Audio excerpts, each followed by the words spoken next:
అంటే నేను వాస్తవంగా సాహిత్య కుటుంబం నుంచి రాలేదు, వ్యవసాయ కుటుంబం నుంచి వచ్చింది. కానీ సాహిత్యం కూడా వ్యవసాయం లాంటిదే అని అంటుంటారు. వాడిన గుడ్డి పూలు కొని వచ్చెను వీడని జాలిమాలి నో నాడకుమో దయామయ, యథార్థము నీకడ విప్పి చెప్ప నోరాడుట లేదు గాని నేను కూడా జన్నాడను పూదోటకు పుష్పమొక్కటైనను లభించకపోయే నాకచ్చటన్ అని దేవుడి దగ్గర ప్రార్థన చేస్తూ ఒక పేదవాడి యొక్క ఆక్రోశం, అది జంధ్యాల పాపశాస్త్రి గారు, కరుణశ్రీ గారు రాశారు. ఇది కూడా నాకు పట్టుకుంది. బుర్రుపిట్ట బుర్రుపిట్ట తుర్రుమన్నది బాలశిక్షలో ఉంటుంది. అది అత్త తెచ్చిన కొత్త చీర కట్టనన్నది, మొగుని చేత మొట్టికాయ తింటనన్నది. ఎందుకు ఆమె అన్నది? ఎందుకు కొత్త చీర కట్టనన్నది? అత్త తెచ్చినందుకు కొత్త చీర ఎందుకు కట్టనన్నది, మొగుడు ఎందుకు కొట్టాడు అనేవి అప్పుడు అర్థం కాలేదు, కానీ ఆకర్షించినాయి. మా నాన్న 5వ ఏట వాళ్ళ నాన్న చనిపోయాడు, 7వ ఏట వాళ్ళ నానమ్మ చనిపోయింది. కొట్టి ఒంటరిగా పెరిగాడు, చాలా దుర్భరమైన జీవితం గడిపాడు ఆయన. ఆ గడిపిన ఆయనను యవ్వనంలోకి వచ్చేసరికి భారత కమ్యూనిస్ట్ పార్టీ ఆయన ఆకర్షించింది. అప్పుడు నిజాం వ్యతిరేక పోరాటం ఇక్కడ జరుగుతూ వాళ్ళు రహస్య జీవితం గడుపుతున్నటువంటి సమయాల్లో ఆయనకు సొంత భూమి ఉన్నప్పటికీ ఆ భూమిలో ఒక జీతగాడుగా పనిచేస్తున్నటువంటి వాతావరణం.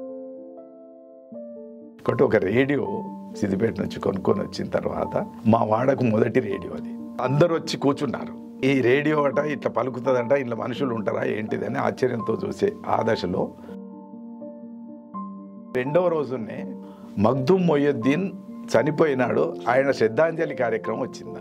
మగ్దుమ్ మీద నారాయణ రెడ్డి గారు ఒక కవిత చదివారు. అప్పటి వరకు నాకు నారాయణ రెడ్డి గారు తెలియదు. సి నారాయణ రెడ్డి గారు కవిత్వం చదువుతారని రేడియోలో అనౌన్స్మెంట్ వచ్చింది. కవిత్వం అనగానే నేను దగ్గర చేరి విన్నాను. సుప్రసిద్ధ కవి, ప్రముఖ రచయిత, తెలంగాణ ఉద్యమకారులు, తెలంగాణ సాహిత్య అకాడమీ తొలి అధ్యక్షులు నందిని సిద్ధారెడ్డి గారు ఈరోజు మన 3TV స్టూడియోస్కి విచ్చేశారు.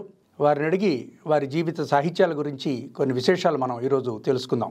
నమస్కారం సిద్ధారెడ్డి గారు. నమస్తే. నమస్తే. 50 సంవత్సరాల సాహిత్య జీవితం, 40 సంవత్సరాల అధ్యాపకత్వం, అదేవిధంగా మరోవైపు కవిత్వ సాహిత్య ఉద్యమ నాయకత్వం, మరో రకంగా చెప్పుకుంటే తెలంగాణ ఉద్యమ నాయకత్వం, ఇలాగ అనేక పాత్రలు మీరు పోషించారు. అంతేకాకుండా సినిమా పాటలు కూడా మీరు రాశారు. నేను వాస్తవంగా సాహిత్య కుటుంబం నుంచి రాలేదు, వ్యవసాయ కుటుంబం నుంచి వచ్చింది. కానీ సాహిత్యం కూడా వ్యవసాయం లాంటిదే అని అంటుంటారు. మంచి మాట. కాబట్టి సాహిత్యం వ్యవసాయం లాంటిదే అని అనుకున్నప్పుడు ఆ సాహిత్య వ్యవసాయం నుంచి లేదా వ్యవసాయ సాహిత్యం నుంచి నేను కవిగా రూపొందడం జరిగింది. నేను గ్రామీణ వాతావరణంలో పెరిగాను, వ్యవసాయ వాతావరణంలో పెరిగాను. గ్రామంలో జానపద సంస్కృతి, జానపద విజ్ఞానం యొక్క ప్రభావం చాలా విపరీతంగా ఉంటుంది. చాలామంది అనుకుంటారేమంటే నగరాల్లో సాహిత్య వాతావరణం ఎక్కువ అని అనుకుంటున్నాను. కానీ నా వరకు నాకు అర్థమైంది ఏంటంటే గ్రామీణ వాతావరణంలోనే జానపద కళా వారసత్వం అంతా కూడా మన గ్రామీణ స్థాయిలో ఎక్కువ కనబడుతుంటుంది. ఎందుకంటే అడుగడుగున కళలు, జానపద కళలు వర్ధిల్లుతూ ఉన్నటువంటి ప్రాంతం అది. అట్లాగే ఎక్కడ చిన్న కలుపు తీయాలన్నా, చేను కొయ్యాలన్నా, చేను నాటేయాలన్నా పాటలు లేకుండా ఉండదు. వాళ్ళు ఇంటికి వచ్చిన తర్వాత విశ్రాంతి తీసుకోవాలనుకున్నప్పుడు కూడా వాకిళ్లల్లో పడుకొని తిన్న తర్వాత పడుకున్నప్పుడు కూడా రాగాలు, తత్వాలు పాడడం ఉంటుంది. పొద్దున మూట కొట్టేటప్పుడు ఉదయం పూట ఇంకా తెల్లారకు ముందే తెల్లార చుక్కను చూసుకొని వాళ్ళు పోయి మూటకు పోతారు. మూట కొట్టేటప్పుడు కూడా వాళ్ళ పాట పాడతారు. కాబట్టి ప్రతి పనికి పాటకు సంబంధం లేకుండా లేదు. కాబట్టి పాటల వాతావరణంలోంచి నేను పెరుగుతూ వచ్చాను. అట్లనే ఆశ్రిత కులాలు ఉన్నాయి. ఈ ఆశ్రిత కులాలన్నిటికి కూడా కళలు, కథలు పెనవేసుకొని ఉండేటటువంటి ఒక వాతావరణం ఉంటుంది. ఒగ్గు కథ కావచ్చు, లేదా శారద కథ కావచ్చు, లేదా చిందు భాగవతం కావచ్చు, లేదా వీరముష్టి కావచ్చు, ఇట్లా అనేక మందెచ్చులోళ్ళు కావచ్చు, ఇట్లా చాలామంది వాళ్ళ ఆ కులాలకు ఆశ్రిత కులాలైనటువంటి వాళ్ళు చెప్పే కథలు, గోత్రాలు చెప్పేవాళ్ళు, కథలు చెప్పేవాళ్ళు, అనేక పౌరాణిక అంశాల దగ్గర నుంచి చారిత్రక సాంఘిక అంశాల దాకా అనేక కథలు చెప్పేవాళ్ళంతా పొద్దున్న నుంచి సాయంత్రం దాకా వచ్చేవాళ్ళు. పొద్దున ఉదయం పూట ప్రాతకాలంలోనే మనం ఇంకా నిద్ర లేవకముందే లేపేటటువంటి బాలసంతులు వచ్చేవాళ్ళు. ఆ బాలసంతుల పాట దగ్గర నుంచి మొదలు పెడితే సాయంత్రం తిరిగి మళ్ళీ ఇళ్లలోకి చేరుకునేటప్పుడు పాడుకుంటూ ఆడుకుంటూ వచ్చేటటువంటి ఆ దశ దాకా అనేక కళలు ప్రవహిస్తున్నటువంటి ఒక గ్రామీణ వాతావరణంలో నేను నా బాల్యం అంతా గడిచింది. ఇట్లా నాకు తెలియకుండానే ఆ సాహిత్యం వైపు, కళల వైపు ఒక ఆకర్షితుడిని అవుతున్నాను. రెండవది, మా ఇంట్లో మా నాన్న, లేదా మేము బాపు అని పిలుస్తాము, బాపు ఆయన స్వతహాగా ఆయనకు చిన్నప్పటి నుంచి వాళ్ళ తండ్రి తల్లి ఎవరు లేరు, ఒక్కడే, అక్క చెల్లె తమ్ముడు అన్న ఎవరు లేరు, ఒకడే. పుట్టిన తర్వాత కొద్ది రోజులు వాళ్ళ అమ్మ చనిపోయింది, 5వ ఏట వాళ్ళ నాన్న చనిపోయాడు, 7వ ఏట వాళ్ళ నానమ్మ చనిపోయింది. కొట్టి ఒంటరిగా పెరిగాడు. చాలా దుర్భరమైన జీవితం గడిపాడు ఆయన. ఆ గడిపిన ఆయనను యవ్వనంలోకి వచ్చేసరికి భారత కమ్యూనిస్ట్ పార్టీ ఆయన ఆకర్షించింది. అప్పుడు నిజాం వ్యతిరేక పోరాటం ఇక్కడ జరుగుతూ వాళ్ళు రహస్య జీవితం గడుపుతున్నటువంటి సమయాల్లో ఈయన మూట కొట్టుకుంటూ జీవిస్తున్నటువంటి, లేదా పంటలు, ఆ వ్యవసాయ, ఆయనకు సొంత భూమి ఉన్నప్పటికీ ఆ భూమిలో ఒక జీతగాడుగా పనిచేస్తున్నటువంటి వాతావరణంలో ఆయనకు ఈ పార్టీ కలిసినప్పుడు ఒక చైతన్యం వచ్చి అప్పటి నుంచి ఆయన కూడా పాటల్ని ప్రేమించడం మొదలుపెట్టాడు. అంటే నా బాల్యంలో వచ్చేసరికి మా నాన్న, మా బాపు పాటలు పాడుతుండేవాడు. సాయంత్రం కాగానే కొంచెం కళ్ళు అదేదో తాగేవాడు. పని అయిపోయిన తర్వాత రిలాక్స్గా తాగి, ఒకటి పుంగి ఉండేది ఊరు ఆయనకు సొంతంగా. పుంగి అంటే మన మైక్ లాంటి, లౌడ్ స్పీకర్ లాంటిది, అది పెట్టుకొని ఊర్లో అందరికీ వచ్చేటట్టు పాటలు పాడుతుండేవాడు. ఆ వాతావరణం కొంత ఉంది. ఒకటి జానపద వాతావరణం, 2 మా ఇంట్లో ఈ వాతావరణం. 3వది, పాఠశాలల్లో మనం చదువుకుంటున్నప్పుడు మా ఫాదర్కు, మా బాపు గట్టిగా చదువుకోవాలని కోరిక ఉండేది. ఆయన చదువు దొరకలేదు కనుక నేను చదువుకోవాలని కోరిక ఉండేది కనుక మమ్మల్ని చదువు పట్ల బాగా ప్రోత్సహించాడు. మమ్మల్నే కాదు, మా ఊర్లో చాలామందిని ఆయన చదువు వైపు మళ్లించి నడిపించినటువంటి వాడు. ఆ దిశగా వస్తూ ఉన్నప్పుడు నాకు 2వ తరగతి, 3వ తరగతి, 4వ తరగతి తెలుగు పుస్తకాల్లో ఉండే సాహిత్యం ఏదో ఒక పద్ధతిలో నన్ను ఆకర్షిస్తూ వచ్చింది. అరుగులన్నిటిలోన ఏ అరుగు మేలు, పండితులు కూర్చుండు మా అరుగు మేలు. ఏంటిది పండితులు కూర్చునే అరుగు?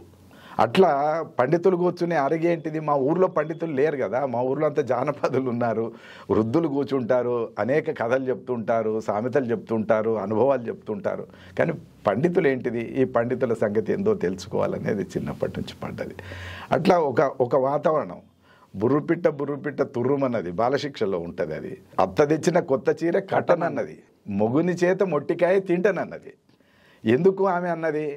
ఎందుకు కొత్త చీర కట్టనన్నది? అత్త తెచ్చినందుకు కొత్త చీర ఎందుకు కట్టనన్నది, మొగుడు ఎందుకు కొట్టాడు అనేవి అప్పుడు అర్థం కాలేదు, కానీ ఆకర్షించినాయి. పూర్తిగా నాకు లోతుగా అర్థం కాలేదు, కానీ ఆకర్షించినాయి. ఇవేవో విశేషం ఉంది దీంట్లో అనేది. అట్లా నేను క్రమక్రమంగా సాహిత్యం వైపు మళ్ళుతూ వచ్చాను. ఈ 3 రకాలుగా: 1 పాఠశాలలో, 2 ఇంట్లో, 3 బయట పొలాల్లో, చేలల్లో. ఈ 3 వాతావరణాల యొక్క ప్రభావం నా మీద ఉంది. నేను సరిగ్గా దానికి ఒక క్రమానుగతమైనటువంటి, బహిర్గతమైనటువంటి ఒక ప్రకటన రూపం రాలేదు ఇంకప్పటికి. కానీ నేను జంధ్యాల పాపయ్య శాస్త్రి బీద పూజ పద్యాలు చదువుతున్నాను. ఈ పద్యాలు ఎక్కడో ఆకర్షిస్తున్నాయి. ఆ పద్యాల్లో వాడిన గుడ్డి పూలు కొని వచ్చెను, వీడని జాలిమాలి నో నాడకుమో దయామయ, యథార్థము నీకడ విప్పి చెప్ప నోరాడుట లేదు గాని, నేను కూడా జన్నాడను పూదోటకు, పుష్పమొక్కటైనను లభించకపోయే నాకటన్. అంటే ఆయన అనుకున్నాడు ఏమంటే, ఆయన కూడా సంపన్నులతో పాటు వెళ్ళి పూలు తెచ్చి భగవంతుడికి అర్పించి పూజ చేద్దాం అనుకున్నాడు. కానీ వెళితే, నేను వెళ్ళేటప్పటికే అందరూ పూలు ఏరుకొని పోయినారు, నాకు దొరకలేదు అని దేవుడి దగ్గర ప్రార్థన చేస్తూ ఒక పేదవాడి యొక్క ఆక్రోశం, అది జంధ్యాల పాపయ్య శాస్త్రి గారు, కరుణశ్రీ గారు రాశారు. ఇది కూడా నాకు పట్టుకుంది. కాబట్టి ఇలాంటివన్నీ పట్టుకున్న తర్వాత ఈ సాహిత్యంలో ఏదో ఒక అన్వేషణ, ఒక తొక్కులాట, ఆ వెంపర్లాట తొక్కులాటల మధ్యలోంచి వెతుకుతూ ఉన్నప్పుడు నాకు 9వ తరగతిలో అష్టకాల నరసింహరామ శర్మ అని తెలుగు పండితుడు టీచర్గా వచ్చాడు మా ఊరికి. ఆయన వస్తా చేసిన మంచి పని ఏంటిది అంటే, లేదా కవిత్వానికి సంబంధించిన పని ఏంటిది అంటే, ఆయన కొత్త పుస్తకం శిథిల విపంచి అనే పేరుతో ఒక పుస్తకం పబ్లిష్ చేసుకుని, జస్ట్ ఒక 60 పేజీలు, 45-50 పేజీల పుస్తకం అది. ఆ పుస్తకం పబ్లిష్ చేసి తీసుకొచ్చాడు. ఎట్లాగో పాఠశాలలో అప్పటి నుంచి పుస్తకాలు కొనే వాతావరణం ఏం లేదు. కవిత్వం పుస్తకాలు ఏదో అంటుంటారు కానీ ఎప్పుడు కొనే వాతావరణం లేదు. ఆయన పావలాకు ఒక పుస్తకం చొప్పున మాకు అమ్మాడు. పావలా దాని రేట్ ఆ రోజున 25 పైసలు. ఆ 25 పైసల పుస్తకం నన్ను విపరీతంగా ఆకర్షించింది. ఆకర్షించినప్పుడు ఏంటి ఈ పద్యంలో ఉన్నది అంటే, ఏదైతే నిత్య జీవితంలో అనుభవిస్తున్నావో, భువి కృషీవలు స్వేద బిందువును నేను, జనని గాంధారి హృదయ వేదనను నేను అని, గాంధారి యొక్క హృదయ వేదన, తర్వాత సీతమ్మ వారి శోకము, వీటితో పాటు కృషీవలుడి భువి కృషీవలుడి స్వేద బిందువును నేను అని అఖిల జనతతికి ఆనంద సుఖము గూర్చ కరిగిపోదును కన్నీటి తెరగు నేను అన్నాడు. లోకానికి సంతోషం కలిగించటం కోసం నేను కన్నీరుగా మారిపోతాను అని ఆ కవి యొక్క భావన. ఇవన్నీ నన్ను పట్టుకున్నాయి. ఇవి పట్టుకున్న తర్వాత ఇంకక్కడి నుంచి నేను కవిత్వం రాయడానికి ఒక దారి నాకు ఏర్పడి, ఒక వెలుగు లాంటిది ఏదో కనబడుతున్నది నన్ను ఆకర్షిస్తూ అటు తీసుకెళ్ళింది. అట్లా తీసుకెళ్ళిన తర్వాత నుంచి ఇంకా క్రమక్రమంగా నేను సాహిత్యంలోకి వచ్చి పడ్డాను. అదే దశలో రేడియో నన్ను బాగా ఆకర్షించింది. ఎందుకు వచ్చింది రేడియో సమస్య అని అంటే, 1969లో ప్రత్యేక తెలంగాణ ఉద్యమం వచ్చింది. తెలంగాణ రాష్ట్రం ఏర్పడాలని ఒక ఉద్యమం ఒక 3 నెలలు గంభీరంగా నడిచి ఆగిపోయిన ఉద్యమం అది. ఆ సమయాల్లో మా పాఠశాల దాదాపు బంద్ ఉంది. బంద్ ఉన్నప్పుడు ఇక్కడ హైదరాబాదులో అల్లకొలలో నడుస్తున్నది. ఈ రోజు కాల్పుల వార్తలు, లాఠీ చార్జీల వార్తలు, 144 సెక్షన్ వార్తలు వినాల్సి వచ్చేది. అందుకని నేను రేడియో వినడం కోసం, ప్రాంతీయ వార్తలు వినడం కోసం మా ఊళ్ళో 2 రేడియోలు ఉన్నాయి. ఒకటి హౌసుల రామచారి దగ్గర, రెండవది పోలీస్ పటేల్ దగ్గర. ఈ 2 రేడియోలు ఉన్నాయి. నేను హౌసులో ఇంటికి పోయి వినేవాడిని, రామచారి ఇంటికి పోయి వినేవాడిని. వింటుంటే మా బాబుకు అనుమానం వచ్చింది. వీడేంది రోజు సాయంత్రం కాగానే, వీడు స్కూల్ లేదు ఏం లేదు, మంచిగా ఇంట్లో ఉండి ఏమైనా చదువుకోకుండా వీడు సాయంత్రం 5:30, 6 కాగానే అక్కడికి పోతున్నాడు. 6:15కు వార్తలు వచ్చేవి. అక్కడికి పోతున్నాడు ఊర్లోకి ఏదో వీడి అని కొంత వాచ్ చేసిండు. వాచ్ చేస్తే లేదు, చెడ్డ మార్గం ఏం పోవట్లేదు, వార్తలు వినడానికే పోతున్నాడని గమనించి, ఇంకోరింటికి పోయి వార్తలు ఏందని, ఆయన దగ్గర డబ్బులు లేవు అప్పుడు, ఆయన వ్యవసాయం చేసుకునేదానికి ఉన్న ఒక ఎద్దు నమ్మి ఆ డబ్బులతోని ఒక రేడియో కొన్నాడు. ఆయనకు కూడా ఇంట్రెస్ట్ ఉంది. దాని అర్థం ఏంటిది అంటే, నా ఒక్కనికే కాక అతనికి కూడా ఇంట్రెస్ట్ ఉన్నది, బాబుకు కూడా. కాబట్టి ఒక రేడియో సిద్దిపేట నుంచి కొనుక్కొని వచ్చిన తర్వాత మా వాడకు మొదటి రేడియో అది. అందరూ వచ్చి కూర్చున్నారు. ఈ రేడియో అట ఇట్లా పలుకుతుందట, ఇట్లా మనుషులు ఉంటారా ఏంటిదని ఆశ్చర్యంతో చూసే ఆ దశలో ఆ రేడియో కూడా నన్ను పట్టుకుంది. మేము కొనుక్కొచ్చిన 2వ రోజునే, ఇవాళ కాదు రేపు, ఆ రేపటి రోజున దాంట్లో మగ్దుమ్ మొయ్యుద్దీన్ చనిపోయినాడు, ఆయన శ్రద్ధాంజలి కార్యక్రమం వచ్చింది. దాంట్లో రాత్రి 8 గంటలకు. ఆ 8 గంటలకు వచ్చిన కార్యక్రమంలో మగ్దుమ్ మీద నారాయణ రెడ్డి గారు ఒక కవిత చదివారు. అప్పటి వరకు నాకు నారాయణ రెడ్డి గారు తెలియదు. సి నారాయణ రెడ్డి గారు కవిత్వం చదువుతారని రేడియోలో అనౌన్స్మెంట్ వచ్చింది. కవిత్వం అనగానే నేను దగ్గర చేరి విన్నాను. మా ఫాదర్కి ఏంటిది, మా బాబుకి ఏంటిది అంటే, మగ్దుమ్ మొయ్యుద్దీన్ సిపిఐ పార్టీ, కాబట్టి ఆయన ఇష్టం అది, నా ఇష్టం కవిత్వం. ఇద్దరం కూర్చొని వింటున్నాము. ఇంకొద్ది మంది కూడా ఉన్నారు మా వాడోళ్ళు. ఆ వింటున్నప్పుడు ఆయన 100 షరత్తులు నోరారా పాడవలసిన బుల్బులి, 100 వసంతాలు నోరారా పాడవలసిన బుల్బులి, 100 షరత్తులు దూరవెన్నెల కురియవలసిన జాబిలి, ప్యారే మగ్దుమ్ మేరే హమ్దం నువ్వెటు వెళ్ళావు అని ఆయన ఒక కవిత చదువుతాడు. ఆ మగ్దుమ్ను ఉద్దేశించి చదివిన కవిత, చదివిన తీరు, అందులో పదాలు, 100 షరత్తులు దూరవెన్నెల కురియవలసిన జాబిలి అన్న మాటలు, ఇవన్నీ కూడా మనసుకు పట్టుకొని నారాయణ రెడ్డి గారి సంగతి ఏందో తెలుసుకోవాలి. ఇట్లా వరుసగా అన్వేషణ మొదలై, ఇటు అష్టకాల నరసింహరామ శర్మ, అటు అది నారాయణ రెడ్డి గారు, రేడియో, ఈ రేడియోలో యువాని కార్యక్రమాలు, ఇవన్నీ వింటూ అట్లా కవిత్వం పట్ల మరింత పెంచుకొని వచ్చి, ఆ తర్వాత సిద్దిపేటలో కళాశాలకు రావటం. కళాశాలకు వచ్చిన తర్వాత డిగ్రీ 2వ సంవత్సరంలో, మొదటి సంవత్సరం నుంచి నా దారి అంతా సాహిత్యం వైపు వచ్చేసింది, ఇంకా చదువుల మీద లేదు శ్రద్ధ. ఆ 2వ సంవత్సరం నాకు శ్రీశ్రీ దొరికాడు గ్రంథాలయం, శాఖా గ్రంథాలయంలో. అక్కడి నుంచి శ్రీశ్రీ, అమృతం కురిసిన రాత్రి, తిలక్, ఇట్లా వీళ్ళ కవిత్వాలు చదవడం, ఆరుద్ర లేదా దాశరథి, వీళ్ళందరి చదవడం మొదలుపెట్టాను.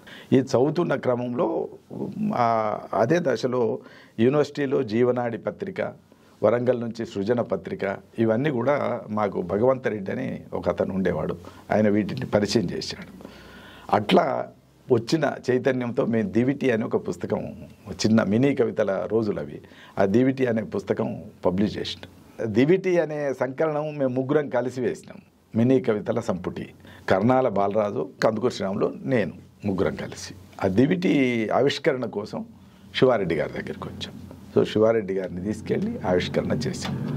అట్లా దివిటితో ఆధునిక కవిత్వంలో ఇంకొంచెం స్పష్టంగా కొంచెం వామపక్ష భావజాలంతో స్పష్టమైనటువంటి రాజకీయ దృక్పథంతో సాహిత్యంలోకి వచ్చాను. అప్పుడు చదువును అంటే డిగ్రీ అయిపోయిన తర్వాత చదువును కొనసాగించడం కోసం విశ్వవిద్యాలయానికి వచ్చాను. నారాయణ రెడ్డి గారి దగ్గర చదువుకోవాలి, కవిత్వం నేర్చుకోవాలి, కవిత్వం రాయాలి అనే దృష్టితో ఇక్కడికి రావడం. యూనివర్సిటీలో ఎంఏ, ఎంఫిల్, పిహెచ్డి అన్నీ ఇక్కడ వరుసగా చేయటం. నాకు ఎంఫిల్లో, పిహెచ్డిలో నారాయణ రెడ్డి గారే గురువు. ఇవన్నీ పూర్తి చేసుకుని ఉద్యోగం 84లో వచ్చింది మెదక్లో. ఆ మెదక్లో ఉద్యోగం వచ్చిన తర్వాత 87లో నేను భూమి స్వప్నం ప్రచురించాను. అప్పటి వరకు నేను ఈ 10 ఏళ్ల కాలం యూనివర్సిటీకి వచ్చిన తర్వాత కవిత్వం విస్తృతంగా రాయడం, ఆ రాసిన కవితల్ని పత్రికలకు పంపడం, జయశ్రీ లాంటి పత్రిక దగ్గర నుంచి భారతి పత్రిక దాకా ఈ అన్ని పత్రికలకు క్రమంగా ప్రతి వారం ఎక్కడో దగ్గర కనబడాలి అన్నంత ఒక తపనతోని విస్తృతంగా పంపేవాళ్ళం. నిజానికి విస్తృతంగా అచ్చయినాయి. అప్పుడు మాకు శివారెడ్డి గారు ఒక మాట చెప్పేవారు, మనం పుస్తకం వేసుకునే కంటే ముందే కవిగా లోకానికి పరిచయం కావాలి, సుపరిచితమై ప్రఖ్యాతి వచ్చిన తర్వాతనే పుస్తకం వేసుకోవాలనేవాడు. ఇప్పుడేం పుస్తకం ముందేస్తున్నారు, కానీ అప్పుడు ఆయన ఏమనేవాడంటే మన పేరు బాగా పరిచయం అయిన తర్వాత పుస్తకం వేసుకుంటే బాగుంటుంది అనేవాడు. సో పేరు పరిచయం కావడానికి విస్తృతంగా రాసిన అన్ని పత్రికలకు రాసిన ప్రగతి అనే ఒక పత్రిక ఉండేది, అట్లాంటి పత్రికలతో సహా అన్నిటికీ రాసేవాడు. ప్రతి వారం ఏదో ఒక పత్రికలో మన కవిత అచ్చయి ఉండాలి. ఇట్లా పోటీపడి గుడిహాలం రఘునాథం నా క్లాస్మేట్ ఎంఏలో ఆయన నేను పోటీపడి పత్రికలకు పంపడం, రాయడం, అచ్చులో చూసుకోవడం ఒక ఆనందం. అట్లా బాగా ప్రాచుర్యం వస్తున్న దశలో భారతిలో చాలా కవితలు వచ్చినాయి. అది బాగా గుర్తింపు తెచ్చింది. అప్పుడు ప్రజాతంత్రాన్ని దేవిప్రియ గారు ఒక పత్రిక నడిపేవారు, వారపత్రిక చిన్నది. ఆ ప్రజాతంత్రంలో కూడా ఈ వారం కవిత అని వేసేవాడు.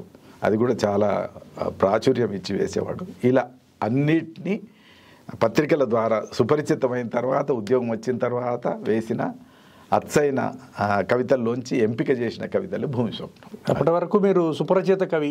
ఒకసారి మీకు కుందుర్తి అవార్డు వచ్చింది కదా, అప్పటికి సుప్రసిద్ధ కవి అయిపోయారు. భూమి స్వప్నానికి కుందుర్తి పురస్కారం, ఫ్రీవర్స్ ఫ్రంట్ అప్పటికి కుందుర్తి పేరు పెట్టినట్టు. కుందుర్తి ఉన్నారు, ఆయన ఉన్నారు కనుక కేవలం ఫ్రీవర్స్ అంటే కుందుర్తి ఫ్రీవర్స్ ఫ్రంట్ నా అవార్డు వచ్చే నాటికి చనిపోయినారు. నేను ఎంఏలో ఉన్నప్పుడు ఉన్నారు. ఆయన షష్టి పూర్తి 60వ సంవత్సరం జరుపుకోవాలని అనుకుంటున్నారు. భూమి స్వప్నం కవితకి వచ్చింది కదా, ఫ్రీవర్స్ స్వప్నం పుస్తకానికి వచ్చింది. అప్పటిదాకా ఆయన లేరు, వీర్రాజు గారి నిర్వహిస్తున్నారు దాన్ని.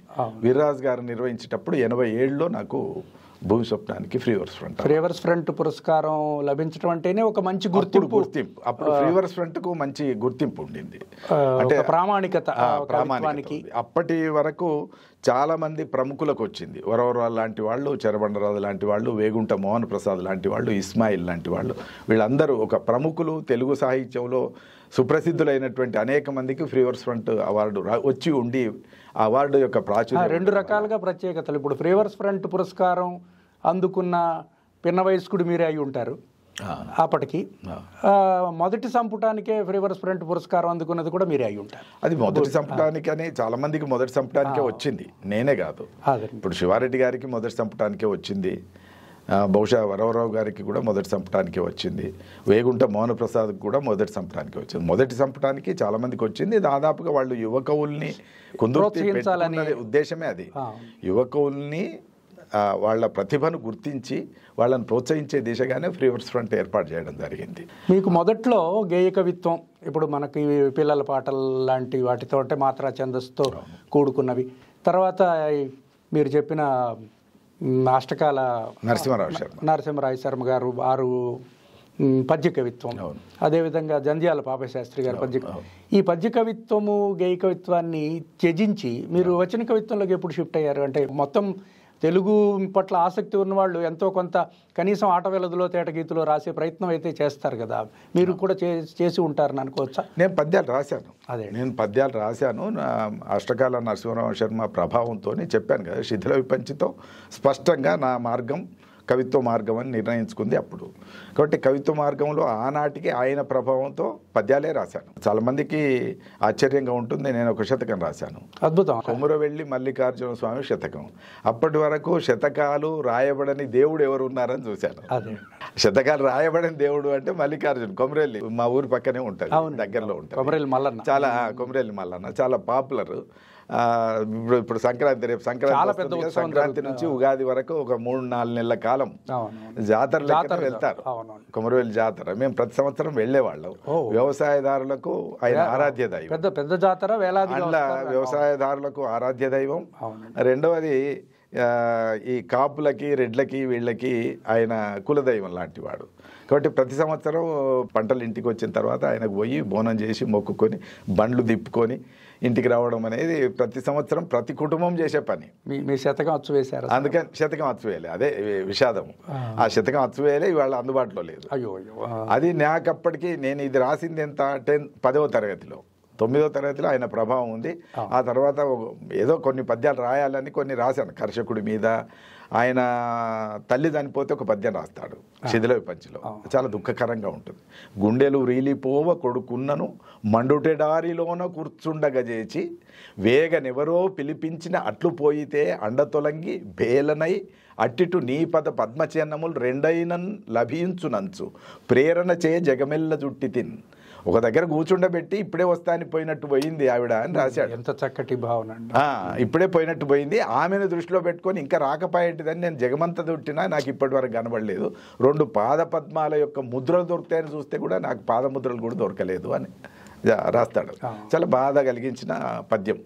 మరి నేను ఎవరి మీద రాయాలి? నాకెవరు అప్పటికి మా అమ్మ ఉన్నది, ఇంకా ఉన్నారు. కాబట్టి నేను ఇంకెవరితో దుఃఖాన్ని ఆవాహన చేసుకొని రాయాలి కనుక రైతును ఇట్లా ఏవో కొన్ని దుఃఖకర సన్నివేశాలని రాశాను. కానీ దాని తర్వాత ఒక స్పష్టమైన రూపం ఉండాలని శతకం రాశాను. శతకం రాసి దీన్ని అచ్చు కోసం ఏం చేశాను అంటే, నాకు తెలియని వయసు అది, 10వ తరగతిలో. మా బాబు అయితే అప్పటికి వీడు ఏది చెడిపోతాడా ఏంటిది, నేను చదువుకోవాలంటే వీడు కవిత్వంలోకి వచ్చిండు అనే బాధ ఉంది ఆయనకు. అలాంటి దశలో నేను ఏం చేశానంటే, రాసి దాన్ని చక్కగా మంచి ఫేర్ చేసి, అందమైన రైటింగ్తో ఫేర్ చేసి, చిన్న ముఖ చిత్రం వేసి, నాకు చిత్రాల పట్ల కూడా ఆసక్తి ఉంటుంది. కొమరవెల్లి మల్లన్న ముఖ చిత్రం దాని మీద దించి, నా స్వహస్తాలతో దించి అదంతా ఒక బైండ్ పుస్తక రూపంలాగా చేసి తీసుకుపోయి మా ఊర్లో ఒక షావుకారు ఉండే, సోమ గౌరయ్య అని ఒక షావుకారు ఉంటాడు. ఆయనకు వేగంగా వెళ్ళి, నేను ఎవరో తెలియనట్లుగా వెళ్ళి ఇది ఆయన దగ్గరికి ఇచ్చి, ఇది మీ దృష్టికి తెస్తున్నా అని చెప్పి ఉరికొచ్చింది. అంతే, పరిగెత్తుకుంటూ వచ్చిన తర్వాత 2 రోజులకి ఎప్పుడో ఆయన చూసి పిలిచాడు. పిలిచినాక పుస్తకం అచ్చు వేయాలంటే ఊర్లో అందరికీ చెప్పాలి, ముందు మీ బాపు చెప్పాలన్నాడు. ఇక మా బాపు చెప్పాలంటే ఇది అయినట్టే అని నేను అక్కడి నుంచి వదిలేశాను. మా బాపుకి ఆయన చెప్పిండో లేదో నాకు తెలియదు, కానీ పుస్తకం మాత్రం అచ్చు కాలే. ఆ కాపీ నా దగ్గర ఇంకొకటి ఉండేది, అది కూడా తదనంతర కాలంలో లుప్తమైపోయింది, దొరకలేదు నాకు అది. ఆ రోజుల్లో దీని నుంచి వచన కవిత్వంలోకి ఎట్లా వచ్చాను అంటే, పద్యాలు రాస్తూ ఉన్నాను. నారాయణ రెడ్డి గారు ఎప్పుడైతే పరిచయం అయినారో సినిమాల పాటలు రాస్తుండేవాడు. కాబట్టి రేడియోలో చిత్రసీమ వచ్చేది. సో రేడియోలలో ఇప్పుడు నారాయణ రెడ్డి గారి రచన అని వినిపించేది. ఆ పాటల పట్ల కూడా మోజు పెరిగింది. నేను 9వ తరగతి వచ్చే వరకు నాకు సినిమాలు ఎక్కువ చూడలేదు. 9వ తరగతి నుంచి అప్పుడోటి సినిమా చూసే అవకాశం దొరికింది. సంవత్సరానికి 1-2 సినిమా చూసి. కానీ నారాయణ రెడ్డి పాటలు సినిమా హాల్లో సినిమా చూసిన తర్వాత ఇంటర్వెల్లో సినిమా పాటల పుస్తకాలు అమ్మేవాళ్ళు. 10 పైసలకు ఒక పుస్తకం. ఆ 10 పైసల పుస్తకం తెచ్చుకొని నారాయణ రెడ్డి గారి పాట భలే తమ్ముడు అనే సినిమా ఉంటుంది, మహమ్మద్ రఫీ పాడతాడు. అట్లా పాటలు రాయడం అనేది కూడా ఒకటి పెట్టుకున్నాను. అంటే ఇటు పద్యాలు రాస్తూ అటు పాటలు రాయడం మొదలుపెట్టుకున్నాను. ఆ దశలోనే ఇదే అష్టకాల సార్ ఏమన్నారంటే, నువ్వు వచన కవిత్వం కూడా ఒకటి ఉంటుంది, దాన్ని కూడా నువ్వు స్టడీ చేయి, ఈ పద్యాలు పాటలు ఇక్కడికే కాదు, వచన కవిత్వం కూడా స్టడీ చేయంటే, అప్పుడు నేను వచన కవిత్వం గురించి తెలుసుకోవడం మొదలు పెడుతున్నప్పుడు ఆయనే ఒక పుస్తకం ఇచ్చాడు. ఋతచేతన అని, స్థానికంగా సిద్దిపేట కవులు ప్రచురించిన పుస్తకం అది.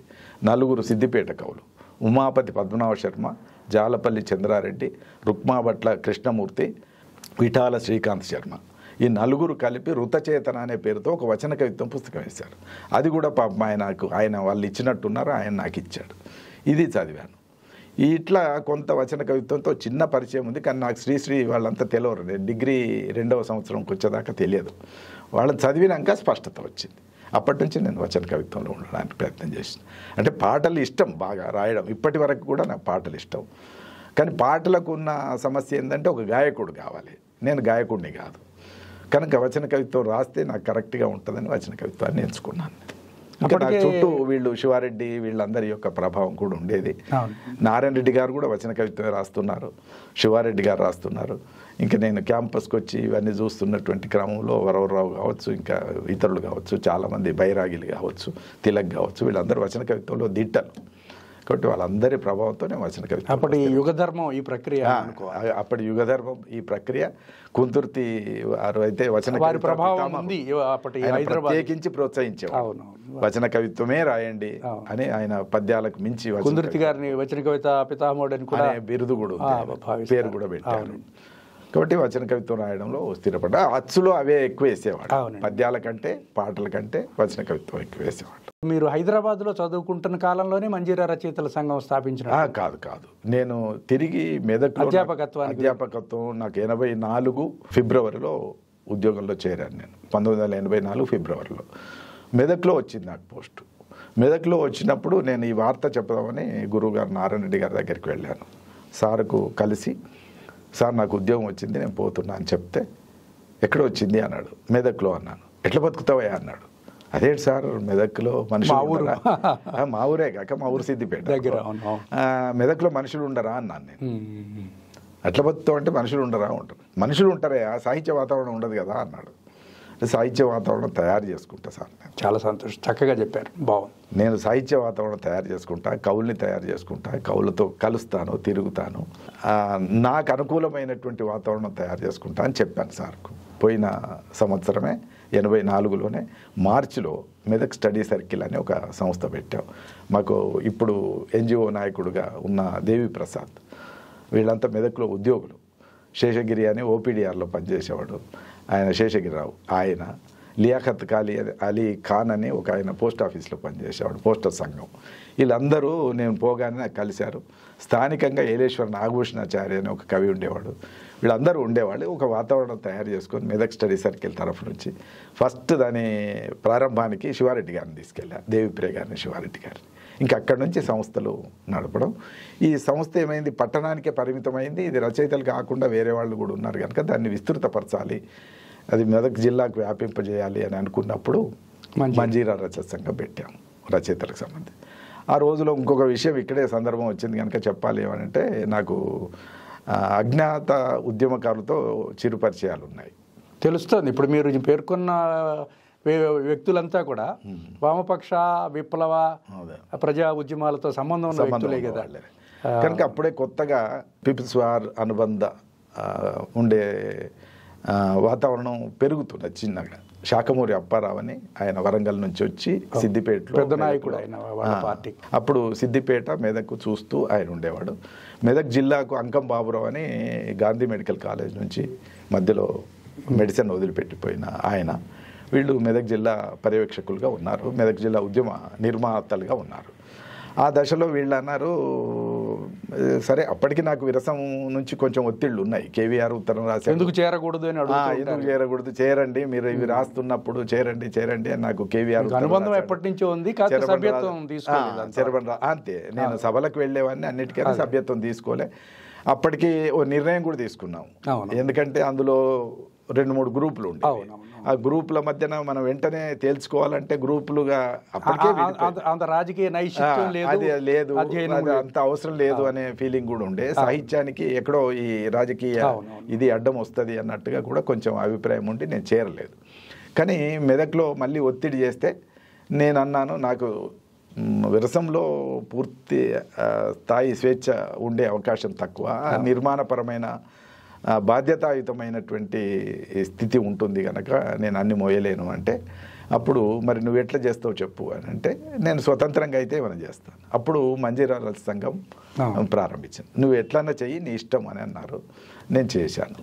ఆ మంజీరా రచయిత సంఘం అని జిల్లాలో అన్ని భావాలు కలిగినటువంటి వారికి అందరికీ అన్ని ప్రక్రియలతో ఒక వేదిక తీసుకొచ్చాను. అప్పటి వరకు మా తరంలో లేదు, మాకంటే ముందు తరానికి సంస్థలు ఉన్నాయి, కానీ మా తరానికి ఒక వేదిక ఉండాలి. అది కూడా ఆధునిక చైతన్యానికి అద్దం పట్టేలాగా ఉండాలి.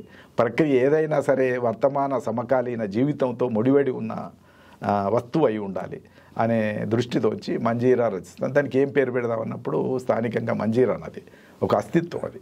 కాబట్టి ఆ మంజీరా అనే పేరుతో మంజీరా రచయితల సంఘం. అప్పటికే తెలుగు వచన కవిత్వానికి దిగంబర కవుల నుంచి విప్లవ కవుల నుంచి ఒక దృక్పథం ఏర్పడి ఉంది. అందులో మీ నాన్నగారు ఆ కాలంలో రజాకారుల దాడుల నుంచి గ్రామాన్ని రక్షించడానికి కూడా పోరాడు. ఆయన దాదాపు ఒక 10 గ్రామాలకు ఆయన గ్రామ రక్షక దళాల్లో పనిచేసి వాటిని సూపర్వైజ్ చేసేవారు. బాలసిద్ధారెడ్డి 10 గ్రామాల్లో ఆయనకు పలుకుబడి ఉండేది. కార్యకర్తలు ఉండేవాళ్ళు, వాళ్ళందరితో నిత్య సంబంధాలు ఉండేవి. అందుకే వారు రేడియో కొనుక్కోగానే మగ్దుమ్కి నివాళి అర్పించడానికి రేడియో కొన్నారు మీరు అన్నట్టు. ఒక రకంగా అంటే మగ్దుమ్ ఉండాలని కోరుకున్న వాళ్ళమే. అంతే, మగ్దుమ్ మెదక్ నుంచి వచ్చిన వాడే కదా మగ్దుమ్. ఎంతో మందికో స్ఫూర్తి ప్రదాత, అటు పార్టీలోను ఇటు కవిత్వంలోను కూడా. మా ఊరికి పత్రిక ఎవరిది వచ్చేది కాదు. అది ఏ పత్రిక అప్పటికి వరకు పాపులర్ గా దినపత్రికలు చదవాలనే ధోరణి లేదు. కానీ మా ఇంటికి మాత్రం విశాల పత్రిక ఈ రోజుది రేపు వచ్చేది. పోస్ట్ మ్యాన్ తెచ్చి ఇచ్చేవాడు. ఆయన ఎక్కడో చందా కట్టాడు, చందా కడితే తెల్లారి వచ్చేది. పార్టీ పత్రిక, పార్టీ సభ్యుడు, పార్టీ కార్డు హోల్డర్. అది పెద్ద గౌరవం ఆ రోజు. అది రోజులో గౌరవం. సోవియట్ ల్యాండ్ పత్రిక ఒకటి, ఈ విశాలాంధ్ర పత్రిక ఒకటి వచ్చేది. దాంట్లో అప్పుడప్పుడు ఈ కవితలు కూడా వచ్చాయి. పార్టీ పత్రికలు అయినప్పటికీ ఇన్ జనరల్ పఠనాశక్తిని బాగా పెంచిన ఇవాళ చాలా మంది అంటున్నారు కానీ దాని ప్రభావం చాలా ఉంది. ఇవాళ ఆ ప్రభావం శూన్యమైపోయి ఉండొచ్చు, లేదా పరిమితమైపోయి ఉండొచ్చు, తగ్గిపోయి ఉండొచ్చు. కానీ ఒకనాడు ఒక సమాజాన్ని చైతన్యవంతం చేసి దానికి ఒక స్పష్టతనిచ్చి ఒక దృక్పథం వైపు నడిపించగలిగినటువంటి శక్తి ఆనాడు భారత కమ్యూనిస్ట్ పార్టీకి, లేదా భారత మార్క్సిస్ట్ పార్టీకి, లేదా తదనంతరం వచ్చిన పార్టీలన్నిటికీ, నక్సలైట్ పార్టీలు, విప్లవ పార్టీలు తప్పకుండా. కేవలం ఇప్పుడు కాలక్షేపం రాతలు, కాలక్షేపం చదువులు కాకుండా చాలా ప్రయోజనకరమైన అంకిత భావం, నిబద్ధతతో కూడినటువంటి స్పష్టమైనటువంటి ప్రశ్న రచయిత రాస్తున్నాడంటే తెల్లవారి ఒక ప్రశ్న వచ్చేది. నువ్వు ఎటువైపు, నీ దిశ ఎటు, నీ దారి ఎటు, ఎవరి పక్షం, ఇవన్నీ వచ్చాయి చర్చలు. ఇప్పుడు అడిగేవాళ్ళు లేరు, చెప్పేవాళ్ళు లేరు, ఏది మాట్లాడుతున్నారో ఏది మాట్లాడతలేరో తెలియని ఒక వాతావరణం. ఇప్పుడు వాళ్ళు అనుకుంటున్న శిల్పం కూడా ఏం కనపడదు. శిల్పం పేరుతో వాళ్ళు చేస్తున్నదంతా కూడా పెద్ద హంబగ్ తప్ప అది శిల్పం కూడా కాదు. శిల్పం ఏదైనా సరే జీవితం నుంచే వస్తుంది. జీవితం నుంచి, ఒక స్పష్టమైన దృక్పథం నుంచి. దృక్పథం లేకపోతే నీ వాక్యానికి పదును ఉండదు, నిశితత్వం ఉండదు. నీ వాక్యం పదునుగా, చాలా నిశితంగా, చాలా ప్రభావశాలిగా ఉండాలంటే తప్పనిసరిగా నీకు దృక్పథం ఉండాలి. ఆ దృక్పథంతో జీవితం నుంచి అన్వేషించుకొని రాబట్టుకోగలగాలి. అది లేకపోతే కష్టం. అది నీకు జీవితంతోనే సంబంధం లేని వాతావరణం వచ్చింది. సెల్ ఫోన్ తప్ప జీవితంతో సంబంధం లేదు, లోకంతో సంబంధం లేదు. మీరు ఈ 40 ఏళ్లలో గమనించింది ఏమిటంటే, గ్రామీణ నేపథ్యంలో మీ దగ్గరికి వచ్చిన విద్యార్థుల్లో ఆనాడు ఉన్నటువంటి సాహిత్య రాజకీయ చైతన్యానికి ఇవాళ అంతకు మించి ఉందంటారా, తగ్గిపోయిందంటారా? అంటే గ్రామీణ వాతావరణం నుంచి వచ్చిన వాళ్ళలో మొట్టమొదటగా మనం వాళ్ళలో కనిపెట్టేది ఏంటంటే చాలా స్వచ్ఛత, చదువు పట్ల ఒక ప్రేమతోని ఇక్కడికి వచ్చేవాళ్ళు. వచ్చిన తర్వాత మనము అంటే తెలుగు పాఠం చెప్పేటప్పుడు తెలుగు పాఠం చెప్తున్న మాస్టారు, లేదా ఇంకే పాఠమైనా సరే సబ్జెక్ట్ చెప్పే మాస్టర్లు ఒక వ్యక్తిత్వంతో లేదా ఒక అనుభవంతో చెప్తున్న మాటల పట్ల వీళ్ళు ఆకర్షితులయ్యేవాళ్ళు. అంటే స్వచ్ఛమైన హృదయాలు కనుక మాట వాళ్ళకి పట్టుకున్నది, నచ్చింది, హృదయానికి తాకింది అంటే వాళ్ళు దాంతో నడవడానికి సిద్ధపడేవాళ్ళు. కాబట్టి ఊర్లలో కొంచెం విప్లవ వాతావరణం ఉండడం, ఒక ఆలోచనాత్మకమైనటువంటి ధోరణి ఉండడం, ఆ స్వచ్ఛతతో ఇక్కడికి వచ్చిన తర్వాత ఇక్కడ ప్రభావశాలి అయినటువంటి అధ్యాపకులు ఎవరైనా సరే ఏ సబ్జెక్ట్ అన్నా చెప్పని వాళ్ళ వ్యక్తిత్వంతో, వాళ్ళ కార్యాచరణతో ముడిపడి ఉండేటటువంటి ఒక జీవితాన్ని వీళ్ళు అధ్యయనం చేసి దగ్గరికి వచ్చారు. అది రెండవది ఏంటిది అంటే స్వచ్ఛతతో పాటు గ్రామీణ విద్యార్థుల్లో అధ్యయనశీలత కూడా ఎక్కువ, అంటే నేర్చుకోవాలనే తపన ఎక్కువ ఉంటుంది. మూడవది గ్రహణ శక్తి కూడా ఎక్కువ ఉంటుంది. చాలా చోట్ల సంపన్న కుటుంబాల నుంచి వచ్చిన వాళ్లకు, నగర జీవితం నుంచి వచ్చిన వాళ్ళకి నాకు అన్నీ తెలుసు అనే భావన ఉంటుంది. గ్రామం నుంచి వచ్చిన వాళ్ళకి అన్నీ తెలుసుకోవాలనే భావన ఉంటుంది. ఈ అన్నీ తెలుసుకోవాలనే అన్వేషణ ఏదైతే ఉందో అది వాళ్ళు వచ్చిన నేపథ్యం నుంచి ఉంది. అట్లనే చాలామంది గ్రామీణ నేపథ్యం నుంచి వచ్చిన విద్యార్థులందరికీ కూడా పేదరికము, దారిద్ర్యము, కష్టము, వ్యవసాయంలో ఉండే కష్టాలు కానీ ఇతర జీవితంలో ఉండేటటువంటి కష్టాలు కానీ అన్నీ అనుభవించి వచ్చినారు. కాబట్టి కొంత దుఃఖం. నాదు కన్నీటి గాథను అహలింప ఆర్ద్ర హృదయంబు కూడా కొంత అవసరంబు అన్నాడు జాషువా. ఈ ఆర్ద్ర హృదయం అనేది ఎవరికి ఉంటుంది అంటే నేను గమనించినంత వరకు ఎక్కువగా గ్రామీణ విద్యార్థులకు ఉంటుంది. అట్లని నగర విద్యార్థులకు ఉండదని కాదు, నగర విద్యార్థులకు చాలా అరుదుగా కనబడుతుంది, గ్రామీణ విద్యార్థులకు కొంచెం ఎక్కువగా కనబడుతుంది. ఎందుకంటే వాళ్ళు అప్పటికే కష్టాలు, దారిద్ర్యము, కన్నీళ్ళు అనుభవించి వచ్చి ఉన్నారు. కనుక వాళ్లను మౌల్డ్ చేసుకొని వాళ్ళను ప్రేరేపించి వాళ్ళని కవిత్వంలోకి, వాళ్ళని ఆధునిక భావాల వైపు ఆకర్షించడానికి నాకు అధ్యాపక వృత్తి తోడ్పడింది. చాలామంది కవులుగా ఇవాళ స్థిరపడి ఉన్నారు. వాళ్ళ దళిత కవులుగా ఉన్నవాళ్ళు, మా దగ్గర నుంచి వచ్చిన వాళ్ళు ఒక తైదల అంజయ్య కానీ, లేదా పొన్నాల బాలయ్య కానీ, అట్లనే సిద్ధంకి గిరి కానీ, వీళ్ళంతా దరువు ఎల్లయ్య ఇవాళ చాలా పాపులర్గా తెలంగాణ ఉద్యమంలో పనిచేసి బహుశా ఒక 10 పాటల పేర్లు చెప్పాల్సి వస్తే ఒక పాట తనది కూడా వీరులారా వందనం, విద్యార్థి అమరులారా వందనం అనే పాట తెలంగాణ ఉద్యమ కాలంలో మారుమోగింది. ఆ పాట రాసింది దరువు ఎల్లయ్య. దరువు అనేది అది ఇంటి పేరు కాదు. దరువు అనేది సిద్దిపేట కళాశాల చదువుతున్నప్పుడు సంస్థకు పేరు పెట్టుకుందామంటే మేమందరం కూర్చొని అన్న పేరు దరువు. దరువు పెడితే బాగుంటుంది అని ఆ చర్చల్లో తేలి పేరు పెట్టుకోవడం. క్రమంగా ఆయన ఇంటి పేరు పోయి దరువు ఎల్లయ్య అయింది. అట్లా దరువు అనేది ఒక సంస్థగా మారి అది యూనివర్సిటీ స్థాయిలో ప్రభావం చూపెట్టగలిగి తెలంగాణ ఉద్యమంలో కూడా అయితే తనదైన ధోరణి తను వెళ్తున్నాడు. 1997 నాగేడు చాళ్లల్లా నా తెలంగాణ అంటే మొత్తం తెలంగాణ ఉద్యమం అంతా 10-15 సంవత్సరాల పాటు పాడుకునే అంత గొప్ప గేయాన్ని రాయడానికి మీ ప్రేరణ ఏమిటి? తెలంగాణ విషయమై అనేక సందర్భాల్లో గాయపడుతున్న వాళ్ళలో నేను ఒకరిని. నేను యూనివర్సిటీలో చదువుకునే రోజుల్లోనే నేను భాషాపరమైనటువంటి అంటే ఊరి నుంచి వచ్చిన కొంచెం డిగ్రీ చదువుకున్న ఇవన్నీ అయినా కూడా తెలంగాణ భాష యొక్క ప్రభావం పోలే. కాబట్టి ఇక్కడ మా ఎంఏలో దాదాపుగా 32 మంది ఉంటే 32 మందిలో 25 మంది వరకు ఆడవాళ్ళు ఉండేవాళ్ళు, 7 మాత్రమే మగవాళ్ళు ఉండేవాళ్ళు. ఈ ఆడవాళ్లలో ఒక 5-6 మాత్రమే తెలంగాణ వాళ్ళు. మిగతా వాళ్ళంతా ఆంధ్ర లేదా ఆంధ్ర ప్రభావంతో హైదరాబాదులో ఉన్నవాళ్ళు. వీళ్ళందరి భాషకు నా భాషకు తేడా ఉండేది. కాబట్టి నేను అక్కడి నుంచి భాషాపరమైనటువంటి వివక్షను ఎదుర్కొంటూ వచ్చాను. నేను ఏదో మాట్లాడుతున్నప్పుడు ముచ్చట చెప్తూ వాళ్ళతో మాట్లాడుతున్నప్పుడు అంటే స్నేహంగా ఉండేవాళ్ళం, దగ్గరగా ఉండేవాళ్ళం. ఏదో తవ్వితే భూమిని తవ్వుతుంటే బొక్కలు వెళ్ళినాయి అన్న నేను. బొక్కలు వెళ్ళి అనగా అందరు పక్కపక్క నవ్విండ్రు. ఏంటి బొక్కలు ఉండేది, భూమి తవ్వితే బొక్కలు వెళ్ళకపోతే ఇంకేవాళ్ళు. బొక్కలు అంటే వాళ్ళ దృష్టిలో రంధ్రాలు. మన దగ్గర ఎముకలు. మన దగ్గర తెలంగాణలో ఏమంటారు, బొక్కలు అంటేనేమో ఎముకలు, బోన్స్. బొక్కను తీసేసి పొక్కలు అంటేనేమో రంధ్రాలు.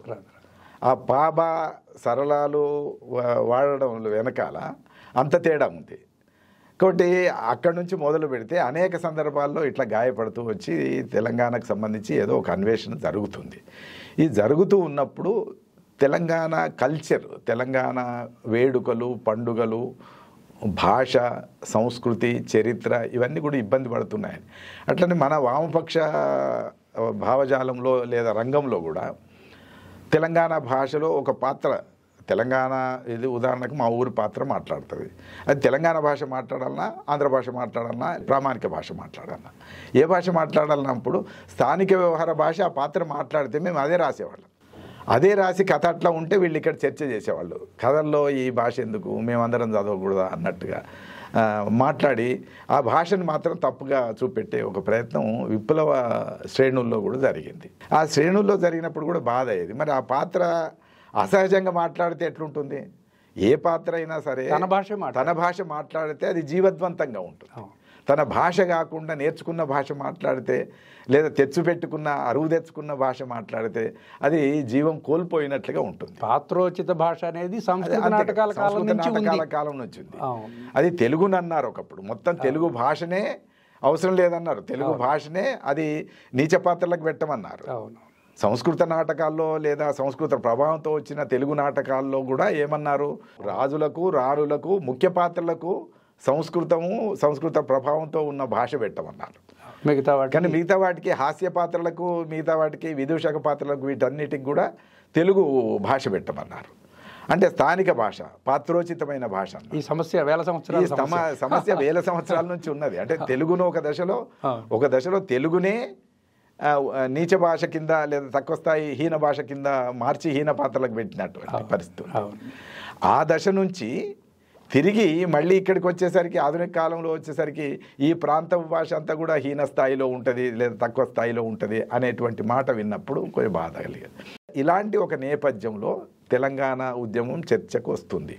నవంబర్ 1, 1996 రోజున వరంగల్లో తెలంగాణ వాదులు సమావేశమయ్యారు. హైదరాబాద్లో కూడా తెలంగాణ వాదులు సమావేశమయ్యారు. హైదరాబాద్లో కాంగ్రెస్ వాదులు, వరంగల్లో మాత్రం కొంచెం స్వేచ్ఛాభవన్లు ఉన్న తెలంగాణ వాదులు. నేను వరంగల్కి వెళ్ళలేదు కానీ హైదరాబాద్కు ఆ రోజు అనుకోకుండా వచ్చాను. గాంధీ భవన్కి వెళ్ళాను. గాంధీ భవన్లో వెళ్ళినప్పుడు వాళ్ళు చర్చించిన అంశాలు రీజనబులే కానీ చర్చించిన వ్యక్తులకు సొసైటీలో గౌరవం లేదు, సమాజంలో గౌరవం లేదు. వాళ్ళు రాజకీయ నాయకులు కాబట్టి ఇది ఇట్లా కాదు.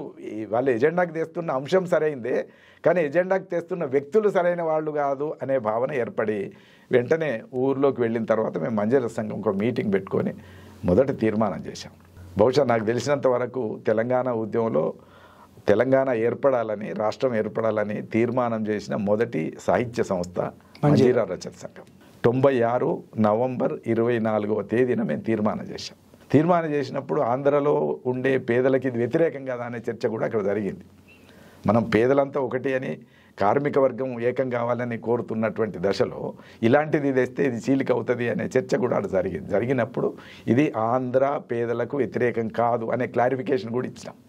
ఇచ్చి ఆంధ్ర ఆధిపత్యానికి, ఆంధ్ర సామ్రాజ్యవాదానికి ఇది వ్యతిరేకం తప్ప ఇది అక్కడి పేదలకు కానీ, అక్కడి వ్యవసాయదారులకు కానీ, అక్కడి శ్రామికులకు కానీ వ్యతిరేకమైనది కాదు అనే స్పష్టత కూడా ఇచ్చి మేము తెలంగాణ ఉద్యమంలో ఆ దశలో మొదటి సభ, పెద్ద సభ భువనగిరిలో జరిగింది. అది 97 మార్చ్ 8, 9. గద్దర్ ప్రముఖంగా ఆ సభకు అండగా నిలిచాడు. గద్దర్ అప్పటికి ఒక పాట రాశాడు, అమ్మా తెలంగాణమా ఆకలి కేకల గానమా అనే పాట రాశాడు. కాబట్టి ఇంకా పాటలు లేవు, పాడుకోవడానికి సందర్భం పెరుగుతుంది, పాటలు లేవు. ఇది జరిగిందేమో మార్చిలో. ఆగస్టులో సిద్దిపేటలో ఒక మీటింగ్ పెట్టాము, మంజర్ సంఘం ఏర్పాటు చేసింది. దాంట్లో షేక్ బాబా అనే మిత్రుడు అప్పుడు ఇంత ట్రాన్స్పోర్ట్ లేదు కాబట్టి ముందు రోజే వచ్చి మా ఇంట్లో పడుకున్నాడు. రాత్రి మాట్లాడుకుంటూ ఉన్నప్పుడు రేపు పాడడానికి ఇంకో కొత్త పాట లేకపోయాయి కదా సార్, ఏదన్నా రాస్తే బాగుంటుంది కదా. అప్పుడు నేనేం చేశానంటే మరి చూద్దాం మరి ఇప్పటికిప్పుడు అవుతుందా కాదని కొంత ఏదో రాత్రి తిరిగింది. నాకు అంతకుముందు కూడా తిరుగుతున్నది కనుక రాత్రికి రాత్రి ఆలోచన వచ్చి పొద్దున 4 గంటలకు లేచి 1 గంట సేపట్లో 5:30కు ఆ పాట పూర్తి చేసి ఈయన నిద్రపోతున్నాడు లేపి 10 గంటలకు మీటింగు కాబట్టి ఈ లోపల నువ్వు ట్యూన్ కట్టుకో, ఇవన్నీ చేసుకో, ప్రాక్టీస్ చేసుకో అని చెప్పి ఆయనకు చేతికిచ్చి అట్లా అది ఆగస్టు 17, 1997 రోజున ఉదయం పూట ఆ పాట రాయడం జరిగింది. ఆ పాట రాస్తే అక్కడ సభను ఆకట్టుకుంది. ఆ తర్వాత అది క్రమక్రమంగా చాలా మందిలోకి వెళ్ళినప్పుడల్లా విన్న ప్రతి వాళ్ళు అందులో చారిత్రక సాంస్కృతిక అంశాలు క్రమంలో మీరు చెప్పారు. అది 10 చరణాల పెద్ద పాట. అప్పటి వరకు దీని ప్రత్యేకత ఏంటిదంటే తెలంగాణకు పాటలు లేవంటే బోలెడు పాటలు ఉన్నాయి. కానీ ఆ పాటలన్నింటిలో దుఃఖం మాత్రమే ఉంది. తెలంగాణ దుఃఖం ఉంది. కానీ తెలంగాణ ఉద్యమానికి దుఃఖం ఒక్కటే సరిపోదు. తెలంగాణ ఉద్యమానికి తెలంగాణ సంస్కృతిలో ఉండే ఒక గొప్పతనం కూడా ఆవిష్కరించాం.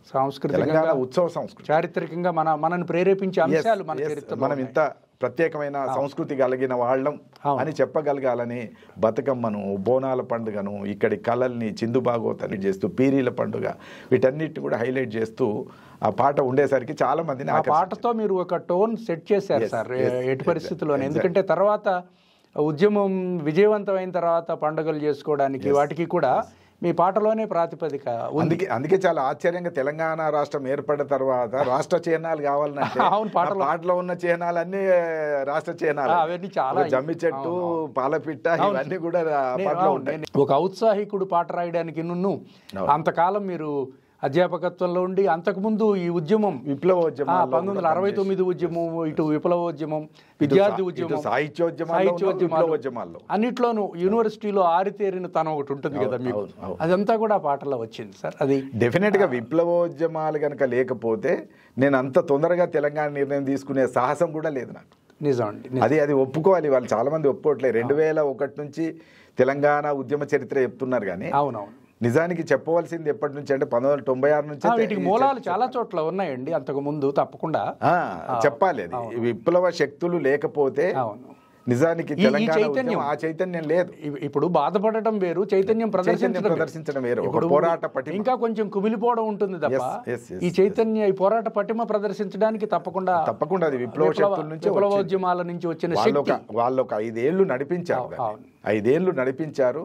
మారోజు వీరన్న చైతన్యం కానీ, ఇటు పక్కన పీపుల్స్ వారు ఇచ్చిన చైతన్యం కానీ, ఇవన్నీ కూడా తెలంగాణ ఉద్యమాన్ని నిలబెట్టడానికి కారణాలు. అప్పటికే దళిత బహుజనుల్ని ఆర్గనైజ్ చేసిన పద్ధతి, వాళ్ళందరినీ ఒక సమీకరించి కొన్ని శక్తులుగా నిలబెట్టిన ఒక నిర్మాణంతోని తెలంగాణ కళా సమితి, బెల్లి లలిత ఇట్లాంటి గాయకులంతా కూడా, అటు అరుణోదయ రామారావు, విమల అట్లాంటి వాళ్ళు, ఇటు పక్కక వీళ్ళందరూ కూడా ఉన్నారు. ఒక ఈ వెంకటేశ్వర్లు, ప్రజా కళా మండలి, వీళ్ళన్నిటినీ కూడా ఈ తెలంగాణ ఫోర్సులుగా శక్తులుగా మారినాయి. తెలంగాణ ఉద్యమం ఒక్కచోట కాదు కదా, ఒకే ఏకకాలంలో అనేక ప్రాంతాల్లో చాలా సందర్భాల్లో ఇన్ని కళా బృందాలు తెలంగాణ ఉద్యమమే తయారు చేసుకోవాలంటే అంత సులభంగా అయ్యేది కాదు. అప్పటికే ఉన్నటువంటి వనరులు ఇవన్నీ సాంస్కృతిక వనరులు, సాహిత్య వనరులు తప్పకుండా అవన్నీ అప్పటికి సిద్ధంగా ఉన్నాయి.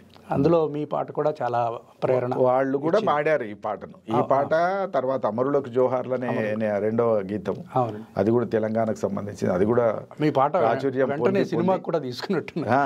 అది నారాయణమూర్తి నాకు సినిమాల్లో రాయాలని చిన్నప్పుడు కోరిక ఉండేది. అదేమో తర్వాత తెలంగాణ ఉద్యమం వచ్చి పాపులర్ అయ్యి ఇట్లా అయిన తర్వాత నారాయణమూర్తి ఫోన్ చేసి నేను సిద్దిపేటకు వస్తా అన్నాడు.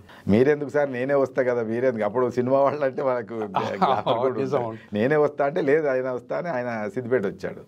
సిద్దిపేట వచ్చి మా ఇంటికి, మీరు నారాయణ రెడ్డి గారి శిష్యులు కనుక మీరు సినిమాలకు రాయడం కూడా సమంజసం. వారు సినిమాలకు రాయడానికి మద్రాసు దాకా వెళ్ళి వచ్చేవారు, మీతో రాయించుకోవడానికి సిద్దిపేట దాకా సినిమా బాగుంది. ఈ యాంగిల్ బాగుంది. కాదండి, ఆయన మద్రాసు వెళ్తే ఇక్కడ సినిమా సిద్దిపేటకు వచ్చింది. సినిమా సిద్దిపేటకు వచ్చింది. దీనికి నంది అవార్డు సినిమాల్లోకి వెళ్ళడమే కాక అదే పాట కుమార్ రెడ్డి ప్రభుత్వం ఉన్నప్పుడు 2010 ఒక పాటతో నంది పురస్కారం తీసుకుంది. తర్వాత మళ్ళీ మీ పాటలు 4-5 సినిమాల్లో వచ్చినాయి. తర్వాత మీరు ఒక ప్రేమ పాట కూడా రాశారు, మన జైబోలో తెలంగాణ, శంకర్ ఒత్తిడితో. ఇంకా ప్రేమ గీతం అన్నప్పుడు కొంచెం భయపడ్డాను. వయసులో అంటే నా 56-57 ఏళ్ళు అప్పుడు. ఈ టైంలో ఎందుకు వద్దులే, బాగుండదు, ఎవరన్నా వింటే కూడా విద్యార్థులకు పాఠం చెప్తుంది అంటే ఎట్లా కాదు, కల్చరల్ యాంగిల్లో ప్రేమ గీతం అని దానికి నాకు బాగా ప్రత్యేకత ఉంటుందండి. మామూలు సినిమా పాటకి ఒక కవి రాస్తున్నటువంటి ప్రేమ గీతం, అందుకని నాకు అది కూడా బాగా పేరు తెచ్చింది. శంకర్ అనేటప్పుడు నేను కొంచెం సంకోచించాను, కానీ ఆ తర్వాత పాట రాసిన తర్వాత ఒక డిక్షన్ అంటే ప్రేమలో కూడా తెలంగాణ భాష పలికించవచ్చు, లేదా తెలంగాణ భాషలో తెలంగాణ సాంస్కృతిక వాతావరణంలో ప్రేమను ప్రకటించాలంటే ఎట్లుండాలి. శంకర్ గారికి కానీ నారాయణమూర్తి గారికి కానీ వాళ్ళకి కూడా మీ పట్ల ఉన్న ఒక నమ్మకం, ఒక గౌరవం, స్పష్టత మీరు రాయగలరు అనేటటువంటి ఇది. ఎందుకంటే మొగిలి పువ్వులు, పట్టుకుచ్చుల పువ్వులు, తప్పకుండా గున్నాలు, ఇట్లాంటి అన్ని తెలంగాణ డిక్షన్ అంతా ప్రేమ పాటల్లోకి తీసుకొచ్చి మీరే రాయడం వల్ల అందులో మీ పాటల్లో ప్రవేశించిన ఎన్నో పదాల మీద మళ్ళీ ఉత్తరోత్తర విద్యార్థులు పరిశోధన చేశారు. వీటన్నిటి ఈ కథ అంటే ఏమిటి, అంటే కొన్ని నాకు ఏరియా స్పెసిఫిక్ పాట రాసిన తర్వాత నేను యూనివర్సిటీకి పోతే, ఉస్మానియా యూనివర్సిటీకి పోతే ఒక విద్యార్థి వచ్చి ఒక రీసెర్చ్ కాల్ వచ్చి నా కాళ్ళు పట్టుకుని, అరే వద్దాయి అని లేపుతున్నా. కాళ్ళు పట్టుకొని ఏమంటారంటే, సార్ ఇక్కడ ఎప్పటికి చర్చ జరుగుతుంటే మీ తెలంగాణలోకి ప్రేమ గీతాలు రాయేస్తుందా అని చర్చ జరుగుతుంటుంది, మీరు రాసి చూపెట్టారు, నేను ఇగో ఇది మా పాట అని నేను చూపెట్టుకొని గర్వంగా. తెలంగాణకు ప్రేమ ఉండదని, తెలంగాణ అంటే ఎప్పుడు సీరియస్ ఉంటుందని అట్లేం లేదు. తెలంగాణలో ప్రేమ ఉంటుంది, తెలంగాణలో హాస్యం ఉంటుంది, తెలంగాణలో అన్ని రసాలు ఉంటాయి, నవరసాలు ఉంటాయి. ఆంధ్రలో కూడా అన్ని రసాలు ఉంటాయి, ఇంకో ప్రాంతంలో కూడా అన్ని రసాలు. మనిషిలో అన్ని భావాలు, మనిషి ఉన్న అన్ని ఎగ్జాక్ట్లీ. ఆ తొందరపాటుతో అనే కారణాల వల్ల కూడా కొన్ని ఆ వ్యాఖ్యల వల్లనే ఈ ద్వేషాలు ఇవన్నీ కూడా రగులుతుంటాయి. నిజానికి కలవాలనే, 2 ప్రాంతాలు కలవాలనేది ఒకనాడు ఆదర్శం.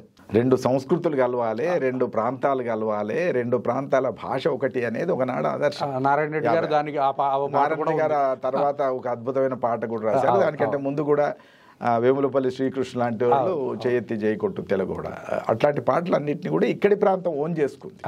శ్రీశ్రీ గారిని కాళోజీ నారాయణరావు ఒక రిక్షాలో కూర్చుండబెట్టుకొని వరంగల్లో తిప్పుతుంటే వరంగల్లో కొందరు తెలంగాణ వాదులు టమాటాలు కొట్టారు. టమాటా కొడితే కూడా కాళోజీ సమర్థించుకొని విశాలాంధ్రవాదాన్ని సపోర్ట్ చేశాడు. సురవరం ప్రతాప్ తొలిదశ ఉద్యమం తర్వాత కూడా విశ్వనాథ సత్యనారాయణ గారిని ఇక్కడ చాలా మంది గురువుగా భావించారు. కరీంనగర్ లో అక్కడే అనుయాయులు వారి కోసం కాలేజీ నడిపారు, వాళ్ళు కాలేజీ నడిపారు, కాలేజ్ ప్రిన్సిపాల్ గా అయ్యారు. వారు కూడా వరంగల్ వచ్చి కాళోజీ గారితో కిన్నెరసాని పాటలు, కిన్నెరసాని తెలంగాణ, వరంగల్ వచ్చి వాగు, కిన్నెరసాని వాగు తెలంగాణలో ఉంది. కాళోజీ గారితో అన్నదమ్ముళ్ళ బతికారు వీళ్ళంతా. మోయితు మీద నవలకు ప్రేరణ మానకొండూరు దగ్గర పక్కకుండే కానీ ఈ ప్రాంత ఇవన్నీ కూడా అంటుంటాయి. అయితే ఆ స్పిరిట్ కనుక, స్ఫూర్తి సుహృద్భావం కనుక ఉండి ఉంటే నిజానికి ఆనాడు ఉండే ఆదర్శంలో, కలిసేనాడు ఉన్న ఆదర్శంలో ఉండే సుహృద్భావం ఉంటే ఇవాళ విడిపోవాల్సిన అవసరం వచ్చేది కాదు. ఎందుకు వచ్చింది అంటే ఇలాంటి కువ్యాఖ్యలు, ఇలాంటి ఆవేశపరులు, కొంతమంది అజ్ఞానులు చేసినటువంటి వ్యాఖ్యల వల్ల ఇవాళ మళ్ళీ విడిపోవాల్సిన పరిస్థితి ఏర్పడింది. వ్యాఖ్యలు ఒకటి, ప్రవర్తన రాజకీయ నాయకుల ప్రవర్తన కూడా దాని దగ్గరగా ఉంది. అట్లా కాకుండా అన్ని ప్రాంతాలకు మనం మేలు చేయడం కోసం వాళ్ళ కోసం మన ప్రభుత్వం అహంకారపూరితమైన ప్రవర్తన అనేది అప్పుడు ఉంది, ఇప్పుడు ఉంది. అంతే ఆధిపత్యపూరితమైన ప్రవర్తన. అన్ని ప్రాంతాల వాళ్ళు బాధితులే ఈ ఆధిపత్య భావజాలం వాళ్ళతో. ఆ ప్రాంతంలో మళ్ళీ రాయలసీమ అదే అనుభవిస్తున్నది, ఉత్తరాంధ్ర అదే అనుభవిస్తున్నది. ఎక్కడికక్కడ స్థానికంగా కూడా ఈ ఆధిపత్య భావన అంటే ప్రజాస్వామిక భావజాలం వంట పట్టనటువంటి వ్యక్తులతో సమస్య ఎప్పుడు ఉంటుంది. మీరు విద్యార్థిగా ఉన్నప్పుడు హైదరాబాద్లో చదువుకోవడం అంటేనే ఒక రకంగా ఎంత కాదనుకున్నా ఒక అదృష్టం. మీరు అన్నారే కవిత్వానికి హైదరాబాద్లో వాతావరణం ఉంటుంది, మెదకులో ఉండదేమో అని నారాయణ రెడ్డి గారు అది అందరి భావన.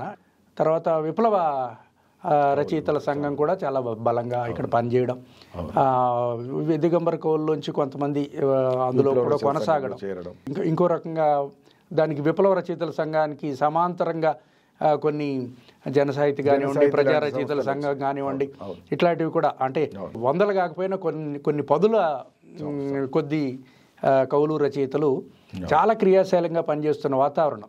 ఆ నేపథ్యం అప్పటి కవులకి ఎంతో ఉపయోగపడింది సార్, మీతో పాటు చాలా మందికి. ఇవాళ అది కోల్పోయినట్టు నాకు అనిపిస్తోందండి. ఇవాళ ఆనాడు ఒక అన్వేషణ, ఉద్యమ వాతావరణం ఇవాళ లేకపోవడం. ఆ మాటకొస్తే ఉద్యమ వాతావరణమే కాదు, సాహిత్య వాతావరణం కూడా చాలా ఉండాల్సినంతగా లేదు.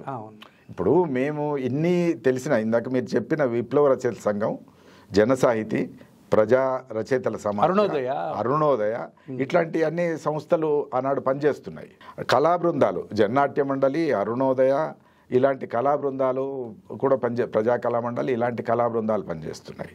అట్లనే వీటితో పాటుగా విప్లవ శక్తులే కాక మీరన్న దిగంబర కవులు, వీళ్ళ ఆరుగురితో నాకు పరిచయం ఉంది. నా అదృష్టం కొద్దీ ఆరుగురిని చూడగలిగాను, ఆరుగురితో నేను కలిసి మాట్లాడగలిగాను. తదనంతరం ఒకరిద్దరు చనిపోవడం, ఒకరిద్దరు కాదు, ఇప్పుడు కేవలం ఇద్దరు మాత్రమే ఉన్నారు, నలుగురు చనిపోయారు. అట్లా వీళ్ళందరితో సన్నిహితంగా ఉండే అవకాశం, కొంచెం కలిసి తిరిగే అవకాశం దొరికింది. వీటితో మాత్రమే కాదు, ఆనాడు మాకు విశ్వవిద్యాలయం ఇచ్చినటువంటి ఒక స్ఫూర్తి, సాహిత్య చైతన్యం ఎట్లా ఉండేది అంటే శేషేన్ శర్మ దాకా వెళ్ళాము. ఆయన కవిసేన మేనిఫెస్టో, కవిసేనాన్ని నడుపుతుండే. అప్పుడు చర్చ కూడా కదా, దానికి ఒక మేనిఫెస్టో రాశాడు, కవిసేన ఏర్పాటు చేశాడు. కవులకు ఒక సేన ఉండాలి, అసలు రాజకీయ నాయకత్వం కాదు, వైజ్ఞానిక నాయకత్వం ఉండాలి, కవులే నాయకత్వం వహించాలి సమాజానికి అని ఆయన దృష్టి. అది అట్లాంటి సంస్థలతో కానీ, లేదా అరసం, అభ్యుదయ సంఘం, ఆనాడు ప్రముఖంగా ఉన్న సంస్థల్లో అభ్యుదయ సంఘం కూడా ఉన్నది. అభ్యుదయ సంఘంలో మళ్ళీ ఆరుద్రది ఒకటి, ఆరుద్ర అనిశెట్టి వీళ్ళది ఒకటి ఉంది, మళ్ళీ శెట్టి ఈశ్వరరావు వాళ్ళది ఒకటి ఉంది. అంటే పూర్తిగా వామపక్ష పద్ధతిలో ఒకటి, కొంచెం లిబరల్ సాహిత్యకారులది ఒకటి. అరసంలో 2 గ్రూపులు ఉండేవి. ఆ 2 గ్రూపుల వాళ్ళతోనూ పరిచయాలు ఉండేవి. వీళ్ళు మాత్రమే కాక యువభారతి లాంటి సంస్థ ఉండేది. నేను హైదరాబాద్కి వచ్చినప్పుడు ఇది సాహిత్యమే ప్రధానంగా పెట్టుకొని కొంచెం సంప్రదాయ సాహిత్యాన్ని ప్రమోట్ చేసే కూడా వాళ్ళని కూడా పట్టించుకొని కొంచెం ప్రసంగాలు ఏర్పాటు చేసి నన్నయ్యను, తిక్కనను, పోతలను వీళ్ళందరినీ కొంచెం గ్లోరిఫై చేస్తూ చెప్పిన ఉపన్యాసాలు, అది ఒక పాయగా ఉంది. అట్లనే సంప్రదాయమే ప్రధానంగా భావించేటటువంటి జాతీయ సాహిత్య పరిషత్తు లాంటి సంస్థలు కూడా ఉన్నాయి. అవి కూడా చూశాను నేను. ఆ రోజుల్లో కొంతమంది వెంకటరెడ్డి గారు ఇంకా అప్పటికి పాపులర్ కాదు కదా, జీవి సుబ్రహ్మణ్యం ప్రసాదరాయ కులపతి ఇట్లాంటి వాళ్ళు దాంట్లో ప్రముఖంగా పనిచేసేవాళ్ళు. అన్ని ప్రాంతాల నుంచి కూడా రఘుమారెడ్డి ఇట్లాంటి వాళ్ళు వీళ్ళందరినీ చూడగలిగినాం అన్నిటికీ వెళ్ళి. ఇవి కాక ఇంకో తమాషా ఏంటిదంటే ఇవన్నీ ధోరణులతో పాటు ఆనాడు జానపద సాహిత్యం కూడా ప్రముఖంగా ఉంది. మేము ఉస్మాన్ యూనివర్సిటీలో ఉన్నప్పుడు నాయన కృష్ణకుమారి, బిరుదురాజు రామరాజు వీళ్ళందరూ తెలుగు డిపార్ట్మెంట్లో అసలు పరిశోధన అంటే జానపద సాహిత్యమే పరిశోధన అన్న స్థాయికి వాళ్ళు తీసుకెళ్ళారు. వాళ్ళతోటి జానపద సారస్వత సమితి అని వాళ్ళతో సంస్థ ఉండేది, జానపద సాహిత్య పరిషత్. కృష్ణకుమారి గారి పుస్తకం కూడా ఒకటి ఉండేది. అట్లా ఆమె పెట్టిన సంస్థ, దాంతో గోపులింగారెడ్డి కావచ్చు, రుక్నుద్దీన్ కావచ్చు, వీళ్ళందరూ జానపద బిరుదురాజు రామరాజు గారి నాయకత్వం. కాబట్టి ఈ అన్ని ధోరణులతో మాకు దగ్గర పరిచయం ఉంది. అన్ని సభలకు వెళ్ళేవాళ్ళం. అట్లనే ఆంధ్ర సారస్ పరిషత్తు, ఇవాళ తెలంగాణ సారస్ పరిషత్తు తరచుగా కేకే రంగనాచార్యులు కానీ దేవులపల్లి రామాంజరావు వాళ్ళ శ్రీకృష్ణదేవరాయ ఆంధ్ర భాషా నిలయం అదొక సెంటర్. నగర కేంద్ర గ్రంథాలయంలో అశోక్ నగర్ లైబ్రరీలో అదొక సెంటర్. ఇట్లా ఎన్ని సంస్థలు, కిన్నెర, వంశీ ఇలాంటి సంస్థలన్నీ పనిచేస్తున్నారు, రసమయ్యి ఇలాంటి సంస్థలన్నీ ఇవి అన్ని సంస్థల మీటింగ్లకు వెళ్ళేవాళ్ళు. కేకే రంగనాచార్యులు గారు సమాంతర కూడా నడిపారు. సమాంతర కూడా ఈ అన్ని మీటింగ్లకు వెళ్ళేవాళ్ళం. మరి వాళ్ళు ఏంటిది, సాహిత్యకారులైన వాళ్ళు, రచయితలైన వాళ్ళు ఎందుకో పరిమితమైనటువంటి.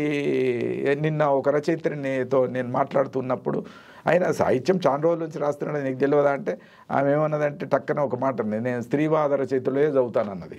తప్పు కదండి, చాలా తప్పు. స్త్రీవాద రచయితలు మీరు స్త్రీవాదం రాయండి, విశ్లేషించండి, కానీ స్త్రీవాద రచయితలు మాత్రమే చదువుతాను అంటే కరెక్ట్ కాదమ్మా. కొంచెం పక్కకు కూడా ఇప్పుడు దళిత రచయితలు ఉంటారు, ఇంకా పక్కకు ఇతర రచయితలు ఉంటారు, వాళ్ళని కూడా చదవండి, అధ్యయనం చేయండి. అందరూ చదవడమే అది అట్లాంటి ఒక వాతావరణం అప్పుడు ఉండేది. ఇప్పుడు దాన్ని అన్ని గిరిగీసుకుని కంపార్ట్మెంట్ అంటాం కదా, గోడలు కట్టుకొని ఉన్నారు. శ్రీశ్రీ ఏమో గోడల్ని, మాకు గోడలు లేవు, గోడల్ని కూలగొట్టడమే మా పని అన్నాడు. ఇప్పుడేమో పరిస్థితి ఎట్లా వచ్చిందంటే గోడలు కట్టుకోవడమే మా పని అయింది. నేను ఇది చదవను, నేను ఎందుకు చదవాలి? మొన్న ఒక రచయిత, ఆయన ఎక్కడి వాడు, రాయలసీమ వాడు అయి ఉంటాడు, ఆయన ఏమన్నాడంటే అసలు ఎవరి అయినా ఎందుకు చదవాలన్నాడు.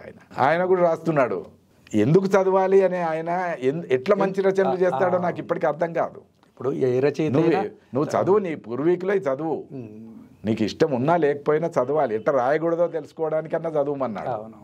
ఎట్లా రాయొచ్చో తెలుసుకోవడానికి చదువు, ఎట్లా రాయకూడదో తెలుసుకోవడానికి చదువు అన్నాడు. మరి ఇవన్నీ లేకుండా సాహిత్యం వీళ్ళలో జ్ఞానం పెంచాలి కానీ ఆ గోడలు పెంచి, ఇగోలు పెంచి భయంకరమైనది వాళ్ళ రచయితలను ఇబ్బంది పెడుతున్నది. ఏంటిది అంటే ఇగో. అసలు చుట్టూ సమాజంలో కూడా మనుషులు కలవకుండా చేసేది ఈగోనే. కుటుంబంలో భార్యాభర్తల మధ్యన కూడా ఈగోలు వచ్చిన తర్వాత భార్యాభర్తలు కూడా కలిసి అన్యోన్యంగా ప్రేమ పంచుకునే పరిస్థితి లేదు. ఆ ఈగో ఒకటి, ఆ ఈగోల్ని పెంచే యాంత్రీకరణ ఒకటి. సెల్ ఫోన్లు చేతిలో పట్టుకుంటారు, నేను ఎందుకు మాట్లాడేయాలని భార్యాభర్తలు చెరో దిక్కు కూర్చున్న తర్వాత ఏముంటుంది. నిన్న ఒక వార్త, ఎంత విషాదకరమైన వార్త అంటే, ఒకే ఇంట్లో ఉంటారు వాళ్ళిద్దరు భార్యాభర్తలు,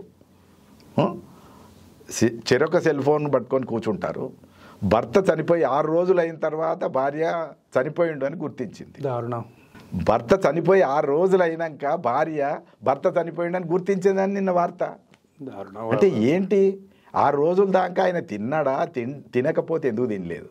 సరే, మీ మధ్యన ఘర్షణ గొడవలు లేవని నేను అంటలేను, గొడవలు ఉన్నాయి. ఒక ఇంట్లో ఉంటున్నారు కదా, ఒక ఇంట్లో ఉన్నప్పుడు ఎవరు సర్దుబాటు చేసుకున్నా, ఎవరు రాజీ పడ్డా, వీళ్ళిద్దరూ ఇంకా విడిపోలేదు కదా, ఒక ఇంట్లోనే ఉన్నారు కదా, తెలుసుకోవాల్సిన బాధ్యత లేదా? సో సాంకేతికత, సోషల్ మీడియా చాలా ఇబ్బంది పెడుతున్నది. అందుకని ఈగో ఒకటి అడ్డం వస్తున్నది. ఈ గోడలు, పరిమితులు, ఈ వాదం ఆ వాదం, ఈ వాదానికి ఆ వాదం మధ్యన ఈ గోడ ఉంది. ఈ గోడ దాటక్కర్లేదు, కిటికీలోంచి కూడా చూడం మేము. రెండోది అధ్యయనం లేకపోవడం. ఇప్పుడు కదా అది. మరి నీకు ఎట్లా ప్రతిభ, స్కిల్ పెరగాలంటే నీకు భాష పెరగాలి. ఉద్యమం నాటి లక్ష్యాలు కొత్తగా తెచ్చుకున్న తెలంగాణలో ఎంతవరకు నెరవేరాయి, నెరవేరుతున్న దిశలోనే ఈ రాష్ట్ర నాయకత్వం యొక్క ప్రయాణం ఉందంటారా? తెలంగాణ రాష్ట్రం మాత్రం ఒక ఆధిపత్యాన్ని, అట్లాగే కొన్ని అప్పుడు ఎదురవుతున్నటువంటి చాలా తీవ్రమైనటువంటి సమస్యల్ని పరిష్కరించుకోవడం కోసం రాష్ట్రాన్ని కోరుకున్నది ఉద్యమం లేదా ప్రజలు. మొదట విప్లవ నాయకత్వం ఉంది, తర్వాత బూర్జువా నాయకత్వం ఉంది, తర్వాత ఇట్లా ఇవన్నీ ఉన్నప్పటికీ అది చట్టబద్ధంగా రాజ్యాంగం ప్రకారం రాష్ట్రం ఏర్పాటు చేసేటువంటి అవకాశం ఉంది కనుక ఆ రాజ్యాంగబద్ధంగా ఒక ఉద్యమం నడపాల్సిన అవసరానికి నాయకత్వం వహించిన వాడు చంద్రశేఖరరావు గారు. ఈ రాజ్యాంగబద్ధతతో సంబంధం లేకుండా దీన్ని ప్రజల్లోకి తీసుకెళ్లాలనే ప్రయత్నం చేసింది విప్లవోద్యమం. ఈ అన్నిటి తర్వాత రాష్ట్రం అయితే వచ్చింది. రాష్ట్రం వచ్చిన తర్వాత నిజానికి మేమందరం కోరుకుంది కూడా తెలంగాణ అంటే ఏదో తెలిసి, తెలంగాణ అస్తిత్వం పట్ల స్పష్టమైనటువంటి అవగాహన, అస్తిత్వమే కాదు అభివృద్ధి పట్ల స్పష్టమైన అవగాహన ఉన్న చంద్రశేఖరరావు గారు ఉంటే బాగుంటుంది అని చెప్పి అనుకున్నాము. ఆయనకు అవకాశం ప్రజలు కూడా ఇచ్చారు. 10 సంవత్సరాలు ఆయన పరిపాలనలో ఉంది. అయితే దాంట్లో ట్యాగ్ లైన్ ఆనాడు ఉద్యమానికి ట్యాగ్ లైన్ 3: నీళ్లు, నిధులు, నియామకాలు. ఈ ట్యాగ్ లైన్ ప్రకారం ఆయన పనిచేయడం మొదలుపెట్టాడు. మొదటి 5 సంవత్సరాలు ట్యాగ్ లైన్ విడవలేదు ఆయన. ముఖ్యంగా నీళ్ల కోసం పెద్ద ప్రాజెక్టులు కట్టారు. ఇవాళ ఎవరు అవునన్నా కాదన్నా దానికి పర్రెలు వచ్చినాయన్నా, నెర్రెలు వచ్చినాయన్నా, చీలిపోయిందన్నా, కాళేశ్వరం అనేది ఒక చంద్రశేఖరరావు గారు మాత్రమే కట్టగలరని నేను అనుకుంటున్నాను. ఇది నా వ్యక్తిగత అభిప్రాయం. నన్ను తిట్టినా పర్వాలేదు. కాళేశ్వరం లాంటి దానికి 2 పర్రెలు చూసి ఇది మొత్తం వేస్ట్ అని చెప్పినటువంటి మేధావులు కూడా మన తెలంగాణ రాష్ట్రానికి ఏర్పడిన ఒక శాశ్వతమైన జలసంపద అట్లాంటి దాంట్లో ఏదో క్వాలిటీ లేదు అది ఇది అని అన్నారు. కానీ ఇటీవలి కాలంలో మారిన రాష్ట్ర ప్రభుత్వం కూడా అక్కడి నుంచే నీళ్లు తెచ్చుకొని హైదరాబాద్కి ఇస్తామని ఇప్పుడు ప్రకటన కూడా చేస్తున్నారు. అంటే దాని యొక్క ఆవశ్యకతను గుర్తించినట్లే కదా. కాబట్టి నీళ్ళకి సంబంధించిన పెద్ద పరిష్కారం కొంత జరిగిందని నేను అనుకుంటున్నాను. కొంత అది కూడా ఎందుకంటే ఇంకా అన్ని ఊళ్ళల్లో మిషన్ భగీరథ, మిషన్ కాకతీయ కూడా చెరువుల నిర్మాణం, కాకతీయుల తర్వాత అప్పుడప్పుడు అడపా జరిగినటువంటి తప్ప చెరువుల నిర్మాణం జరగలేదు. ఎన్టీ రామారావు హయాంలో చెరువులన్నీ చాలా అన్యాక్రాంతం అయిపోయినాయి. చెరువుల భూములన్నీ కబ్జాలు పెట్టినారు. అప్పుడు గ్రామాధికారుల వ్యవస్థ రద్దు చేసినప్పుడు మొత్తం చెరువులన్నీ నాశనం అయిపోయినాయి. ఆ నాశనం అయిపోయిన చెరువులను మళ్ళీ ఆనకట్టలు కట్టి అవన్నీ కొంచెం కట్టలు లోతు ఇవన్నీ చేసి మిషన్ కాకతీయ కొంత సంస్కరించింది. ఇంకా సంస్కరించవలసిన అవసరం ఉండింది, కానీ అది పూర్తి కాలేదు. వాళ్ళలో కూడా ఆ ప్రభుత్వంలో కూడా మిషన్ కాకతీయలో అవినీతి, మిషన్ భగీరథలో అవినీతి, ఈ కాళేశ్వరంలో అవినీతి, ఇవన్నీ కూడా అన్ని ప్రభుత్వాలకు మళ్ళీ ఆ ప్రభుత్వంలో కూడా అవినీతి కొంత నడిచింది. ఒక నిర్మాణం మాత్రం జరిగింది. అది నిర్మాణం తెలంగాణకు నీళ్ల వనరును చాలా సమృద్ధిగా ఇచ్చేటటువంటి పెద్ద బృహత్ ప్రయత్నం. దాని తర్వాత చాలామందికి అర్థం కాలేదు ఏంటంటే, ఇప్పుడు మల్లన్న సాగర్ కట్టినాక మా ఏరియా అది మల్లన్న సాగర్ కింద వస్తుంది. గ్రౌండ్ వాటర్ పెరిగింది, భూగర్భ జలాలు పెరిగినాయి. మా ఊరికి కాలువ రాలేదు. నాకు అసంతృప్తి ఉంది. నేను కొట్లాడిన వాళ్ళు, కానీ గ్రౌండ్ వాటర్ కోపం కూడా ఉంది. ఇప్పటికీ వాళ్ళ మీద కోపం కూడా ఉంది. మా ఊరికి కాలువ ఇవ్వలేదు, నాకు అకాడమీ ఇవ్వకపోయినా పర్వాలేదు కానీ అని రెండోసారికి పిలిచి అడిగాడు ఆయన. అకాడమీ నా టర్మ్ అయిపోయినాక పిలిచి అడిగాడు ఒక సందర్భంలో, ఏంటి ఏం మాట్లాడతలేవు కదా, ఏం మాట్లాడాలి, నాకు ఊరికి కాలువ ఇయ్యలేదు, నేనేం మాట్లాడాలి నీతో, అరే అట్టెట్లా అయింది అని పిలిచి పెద్ద అడావుడు చేశాడు. ఆ అంబకు చేసినా అడావుడు చేసినా ఇవాళ వరకు నా ఊరికి కాలువ రాలేదు. నాకు ఆ కోపం ఉంది. బట్ అయినా మా ఊర్లో ప్రజలంతా చెప్పింది ఏంటంటే గ్రౌండ్ వాటర్ పెరిగింది, భూగర్భ జలాలు పెరిగినాయి, బోర్లలో నీళ్లు పెరిగినాయి. కాబట్టి ఆ బోర్లలో సమృద్ధిగా నీరు వచ్చేటటువంటి ఒక పథకం కింద కూడా దాన్ని చూడాలి. తప్పకుండా అట్లా చూడలేదు. కాబట్టి నీళ్ళు ఒకటి కొంత నెరవేరింది, కొంతవరకు సఫలమైంది.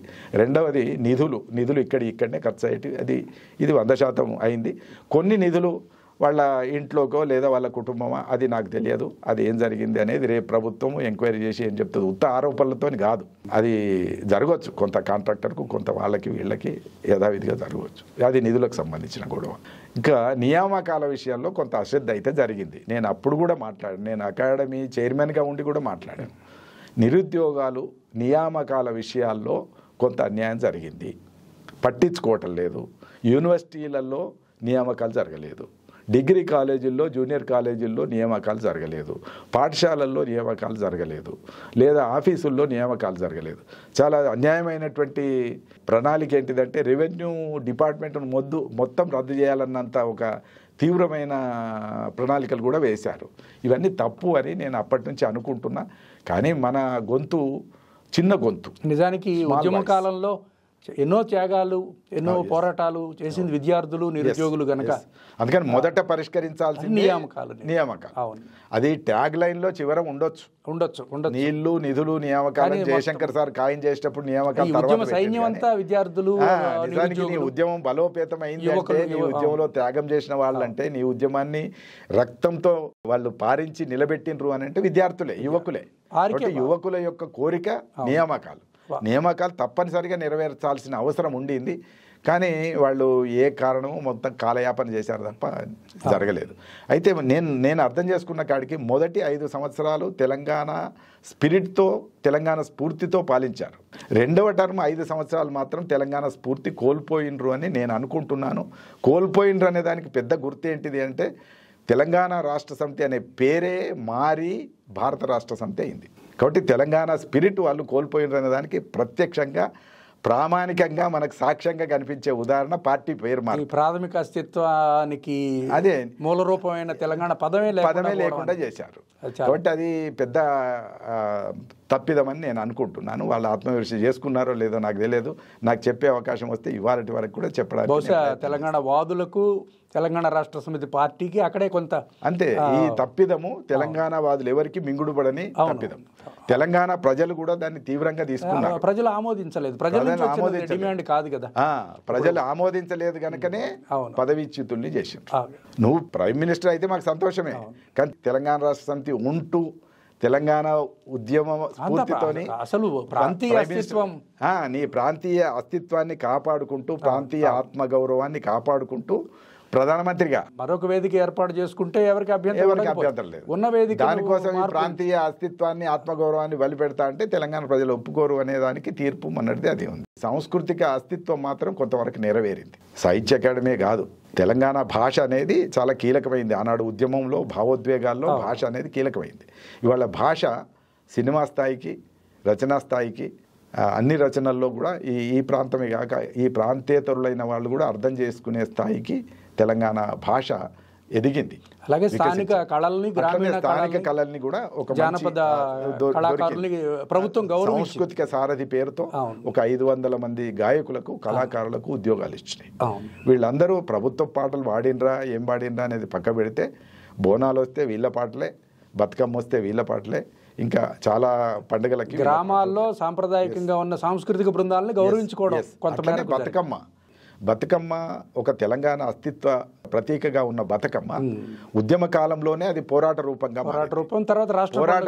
మారిన తర్వాత రాష్ట్రం వచ్చిన తర్వాత రాష్ట్రం యొక్క గుర్తింపు పొంది బతుకమ్మ ప్రత్యేకంగా ఇక్కడి పండుగ అంటే ప్రభుత్వ పండుగ అనౌన్స్ కూడా చేసింది. రాష్ట్ర అధికారిక పండుగ, అధికారికంగా ఇక్కడ పుష్పం, అధికారికంగా ఒక పక్షి, అధికారికంగా ఒక పత్రం, అధికారికంగా ఒక పండుగ, అలాగే సమ్మక్క జాతర, వీటన్నిటికి సంబంధించి ఒక గ్లోరిఫికేషన్ అయితే వచ్చింది. అట్లా బతుకమ్మ ఈ రాష్ట్ర ప్రభుత్వ గుర్తింపు లేదా అధికార స్థాయి పొందడం వల్ల ఇవాళ దాని యొక్క ప్రాచుర్యం కూడా పెరిగింది. అది నేను స్వయంగా చూశాను. లండన్లో బతుకమ్మ ఆడారు, బర్మింగ్హామ్లో బతుకమ్మ ఆడారు, అమెరికాలో మూలమూలన బతుకమ్మ ఆడుతున్నారు, టెక్సాస్లో ఆడారు. ఇట్లా చాలా చోట్ల బతుకమ్మ ఉత్సవాలు వారం రోజులు జరిగేటటువంటి ఒక వాతావరణం ఏర్పడింది. తెలంగాణ ఆత్మగౌరవ పతాకగా నిలబడ్డది, ప్రపంచవ్యాప్తంగా నిలబడ్డది. ఆస్ట్రేలియాలో ఆడుతున్నారు. ఎక్కడైనా సరే తెలంగాణ వాళ్ళు ఎక్కడెక్కడ విస్తరించి ఉన్నారో అన్ని చోట్ల తెలంగాణ మీద ఉండే ప్రేమతోని, సంస్కృతి మీద ఉండే ప్రేమతోని బతుకమ్మ ఆడుతున్నారు. కాబట్టి బతుకమ్మకు కూడా అట్లాంటి ఇక్కడ సాంస్కృతిక అస్తిత్వానికి ఒక గుర్తింపు అయితే తెలంగాణ రాష్ట్రం దొరికింది. అట్లనే గోల్కొండ ఆగస్టు 15 నాడు గోల్కొండలో జెండా ఎగిరేశాడు. గోల్కొండలో జెండా ఎగిరేయాలనే ఆలోచన కూడా ఇక్కడ గోల్కొండ చారిత్రక ప్రాధాన్యతను ఇంకొంచెం హైట్స్కి తీసుకెళ్లేటటువంటి ప్రయత్నం. ఇట్లాంటి ఒక స్పిరిట్ తనలో ఉంది. ఆ విధంగా సాంస్కృతికంగా కొంత ప్రయోజనం చేకూరింది. ఇంకా అభివృద్ధి కొన్ని జరగాల్సి ఉండే. ఏదైనా 10 ఏళ్ల కాలంలో ఉద్యమ ప్రభుత్వం గనకనే చాలా విజయాలు సాధించడం. ఈ భాష కానీ సంస్కృతి కానీ ఇవి ఒక ఏడాది 2 ఏళ్లలో అయిపోయేది. నేను వాటిల్లో భాగంగానే తెలంగాణ సాహిత్య అకాడమీ పునరుద్ధరణ లేదా ఒక ఏర్పాటు కూడా గొప్పది. అట్లా తెలంగాణ సాహిత్యం ప్రచురించుకోవడం. 120 ద్వారాలు పెట్టామండి ప్రపంచ తెలుగు మహాసభలప్పుడు.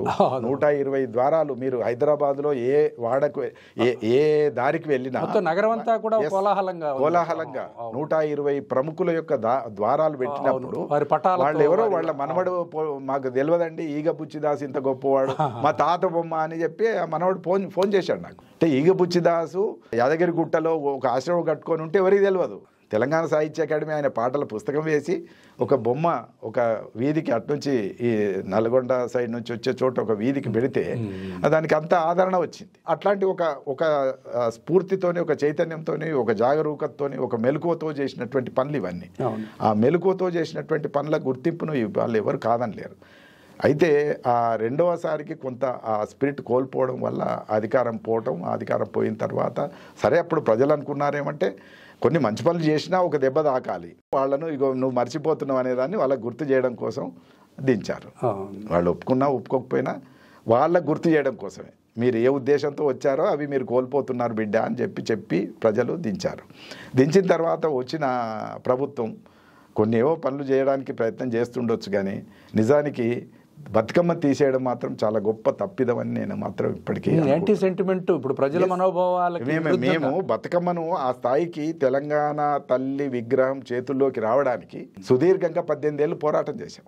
నువ్వు సునాయాసంగా ఒకటే వాక్యంతో తీసేసావు, ఒక ఆర్డర్తో తీసేసావు, ఏమనుకోవాలని. అది పూర్వ ప్రభుత్వం చేసిన విగ్రహం కాదన్న స్పృహ వాళ్ళకి లేకపోవడం కదా ఉద్యమ కాలంలో వచ్చిన, అది ఉద్యమ కాలంలో 2006లో రూపొందిన తెలంగాణ తల్లి. ఆ 2006 నుంచి 2014 8 సంవత్సరాలు ఆ తెలంగాణ తల్లి పోరాట తల్లిగా మారింది. కేవలం ప్రతీక కాదు, ఇక్కడ పోరాట ప్రతీకగా మారింది. తెలంగాణ తల్లి విగ్రహాలు ఊర్లలో పెట్టుకున్నారు, డబ్బులు లేవు. ఇవాళ నువ్వు ఇంత స్పిరిట్తో ఉంటే ఈ తెలంగాణ తల్లిని ఊళ్ళల్లో పెట్టుకోవడానికి సిద్ధంగా లేరు. వాళ్ళ పార్టీలు సిద్ధంగా లేవు, ఊళ్ళు సిద్ధంగా లేవు, ఊళ్ళల్లో ప్రజలు సిద్ధంగా లేరు. ఈ పార్టీ విగ్రహాలు పెట్టారు. అదే ఒక ప్రభుత్వ కార్యాలయం అయిన ఒక పెద్ద సచివాలయంలో మార్చినంత మాత్రం తెలంగాణ మార్చినట్టు అవ్వదు. ఎందుకంటే నువ్వు ప్రజా వ్యతిరేకమైనటువంటి పనికి ప్రజలు బతుకమ్మను ఆడుకుంటుంటే ఆడుకోవట్లేదని, అది అందరికి సంబంధించింది కాదని అందరినీ ఆడిపిద్దాం. నిజంగానే బతుకమ్మ విషయంలో దళితుల్ని హరిజనుల్ని పక్కకు పెట్టారు, అది కాదంటలేను నేను. వాళ్ళని ఆడుకోనిద్దాం, వాళ్ళ పిలుద్దాం, వాళ్ళందరినీ కలిపి ఆడుద్దాం. ఈ స్పిరిట్ ఉండాలి, కానీ ఇదే వద్దు అంటే ఎట్లా? కలుపు, దళితుల్ని కలుపు, ఆడిద్దాము, పాడని ఇన్క్లూజివ్కి సమగ్రంగా రావడానికి ప్రయత్నం చేయి. పక్షపాతం ఉంటే, వివక్ష ఉంటే ఆ వివక్షను తొలగించు, అంతేగాని ఈ వివక్ష ఉన్నది కనుక దీన్ని రద్దు చేస్తున్నా అంటే ఎట్లా? అది నా దృష్టిలో కరెక్ట్ కాదు. కనుక ఇప్పుడు మరి ప్రభుత్వం 1 సంవత్సరమే అయింది కనుక ఇంకా 4 ఏళ్ళు ఉంది కనుక ఏం జరుగుతుందో చూద్దాం. ప్రభుత్వం కూడా తెలుసుకుంటుంది, తెలుసుకోవాలని కోరుకుంటున్నాం. ఇది ఇట్లా జరిగింది అనేది తెలుసుకోవాలి. ఇప్పటి వరకు నీళ్ళకు సంబంధించి వాళ్ళు కొత్త ఆలోచన అయితే ఏం చేయలేదు. కొంచెం ఉద్యోగాల్లో కొంచెం చురుగ్గా పనిచేస్తున్నట్టు కదలికలు అయితే కనబడుతున్నాయి. మొన్న ఉపాధ్యాయ నియామకాలు జరిగినాయి, అది కొంచెం పిల్లల్లో ఒక ఉత్సాహం అయితే ఉంది.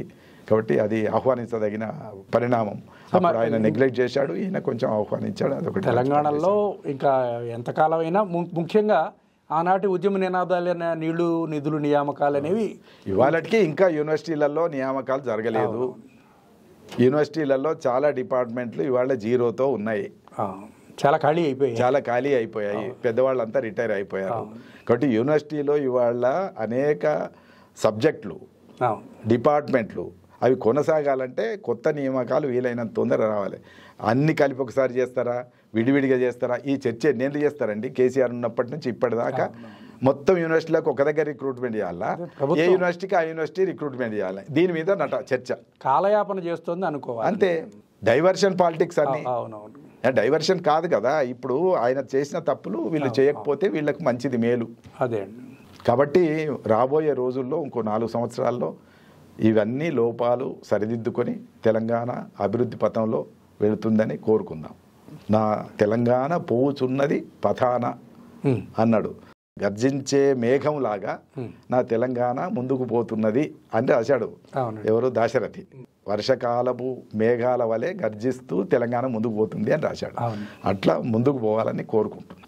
మీ పాటలోంచి దాశరథి గారిని తలుచుకున్నారు కనుక మీ నాగేడు చాళల్లోంచి 2 వాక్యాలు. అంటే నేను పాడలేను, నాకు చెప్పునే చాలు కవిత. తంగేడు పువ్వుల తంబాలమంతా తీరొక్క రంగుల్ల తీరీచిన పువ్వు, తంగేడు రంగుల్ల తంబాలమంతా తీరొక్క రరంగుల్ల తీరీచిన పువ్వు, బంగారు చీరలు బాజారులన్నీ, పట్టుబట్టలు కట్టుకుంటున్నారు, సందుకలన్నీ తీసి పట్టుబట్టలు కట్టు, బంగారు చీరలు బాజారులన్నీ, బతుకమ్మ పండుగ నా తెలంగాణ నా తెలంగాణ, బంతిపూల తోట నా తెలంగాణ నా తెలంగాణ. పండగ చేసుకోవడం కీలకం, పండగలా బతకడం అంటే పండగలాగా బతకడం, పండగలాగా పరవశించడం, అది జీవన సౌందర్యం.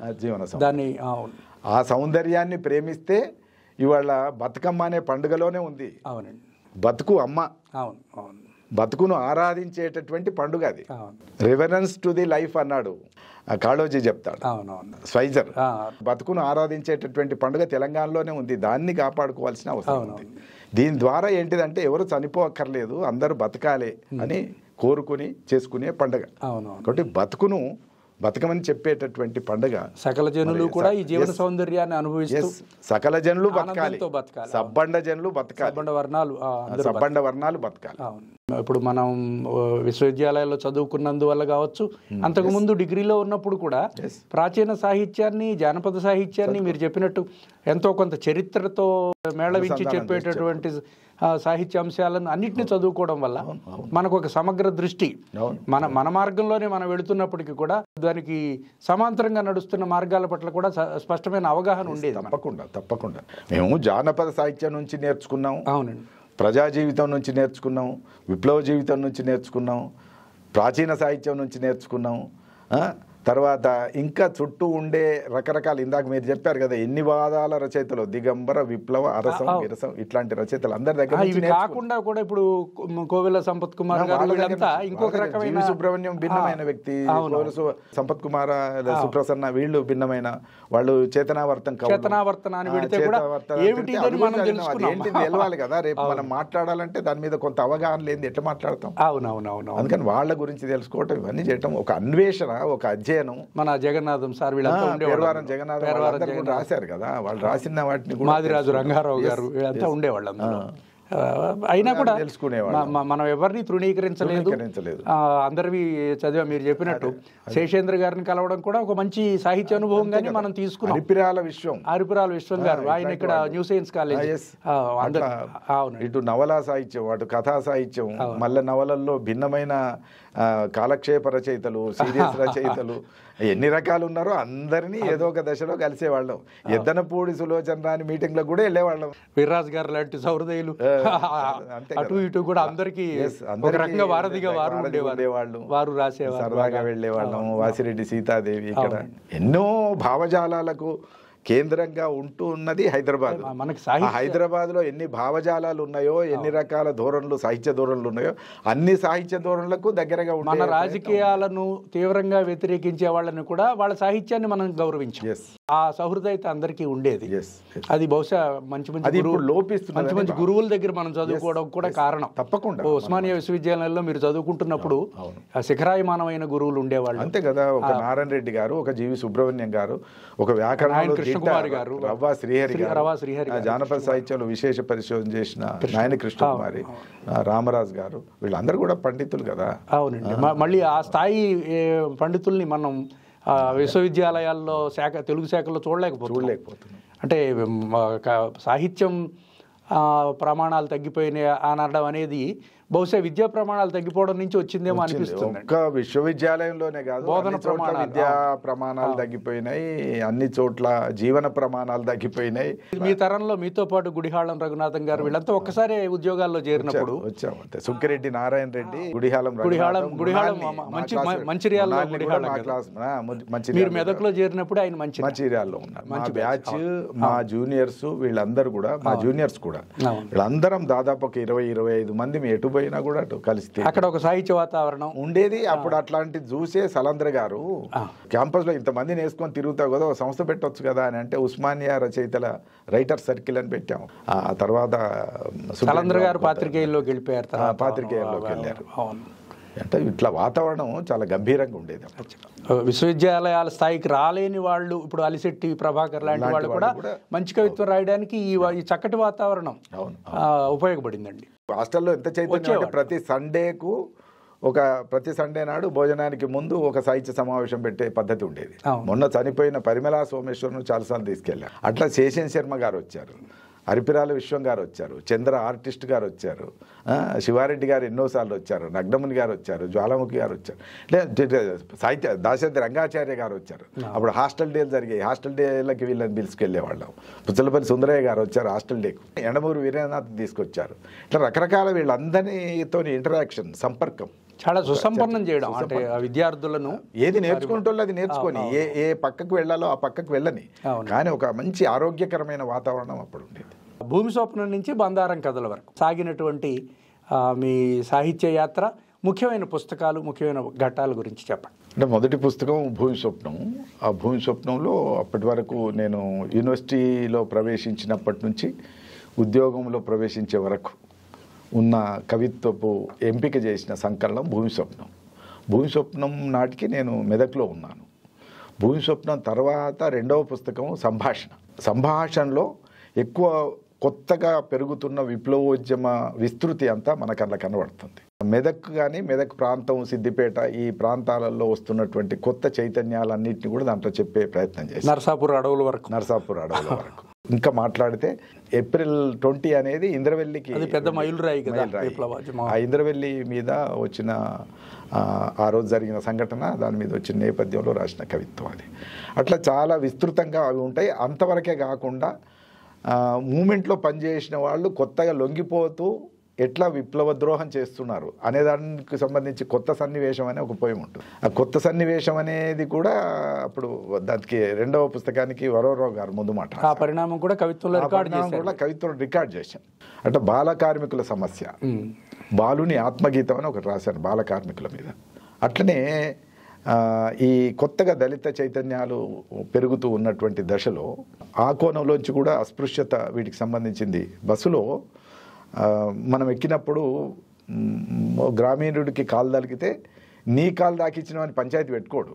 ఒక ఉద్యోగి అయినా సరే, అగ్రవర్ణస్థుడైనా సరే, లేదా ఇంకెవరైనా సరే, ఆయన కాలు బస్సులో ఎక్కినప్పుడు పొరపాటున ఈ కింది కులాల వాళ్ళకి తాకితే ఎందుకు తాకిందని అడగరు. అడగకుండా నీ కాలు తాకినా వాళ్ళు కాళ్ళకు మూస్తారు, ఇట్లా అనుకుంటారు. అట్లాంటి ఒక సంస్కారం ఉన్నది. ఆ సంస్కారం ఉన్న వాళ్ళని పట్టుకొని మనం ఇవాళ ఏది పడితే అది మాట్లాడతాం. నీకు ఎక్కడిది సంస్కారం, నీకు లేదని అంటాం. కాబట్టి మా సంస్కారం ఎట్లాంటిది అని చెప్తూ ఒక కవిత ఉంటుంది అలా, దళితుల గ్రామీణుల సంస్కారం. అట్లా అది సంభాషణలో విభిన్న పార్శ్వాలకు సంబంధించినవి. అందువల్ల మూడవది ప్రాణహిత, ఆ నది పేరుతో. దాంట్లో వచ్చేసరికి అప్పటికి అనుభవాలు, జీవితంలో చాలా రకాల దెబ్బలు తిన్న, గాయపడిన వాళ్ళ ఆత్మకథలు లాంటి పోయమ్స్ చాలా ఉంటాయి అందులో. అదొకటి. రెండవది ప్రపంచీకరణ, కొత్తగా వచ్చి ఎట్లా మనుషుల్ని కకావికలం చేస్తున్నాయి, ఎట్లా ఇబ్బంది పెడుతున్నది అని మొదట ఒప్పందం జరిగినప్పటి నుంచి బహుళదాహం అని అందులో కవిత ఉంటుంది. అగ్రిమెంట్ అయిన రోజున ఇంకా ఇక్కడ నుంచి మనం ఈ బతుకమ్మలు ఆడుకోవద్దు అనేది ఇవాళ మళ్ళీ ఒక చర్చ జరిగి ఈ రాష్ట్రం వచ్చిన 10 ఏళ్ల తర్వాత మళ్ళీ బతుకమ్మ ఉండాలా వద్దా అని తెలంగాణ తల్లి చేతిలోంచి తీసేశారు.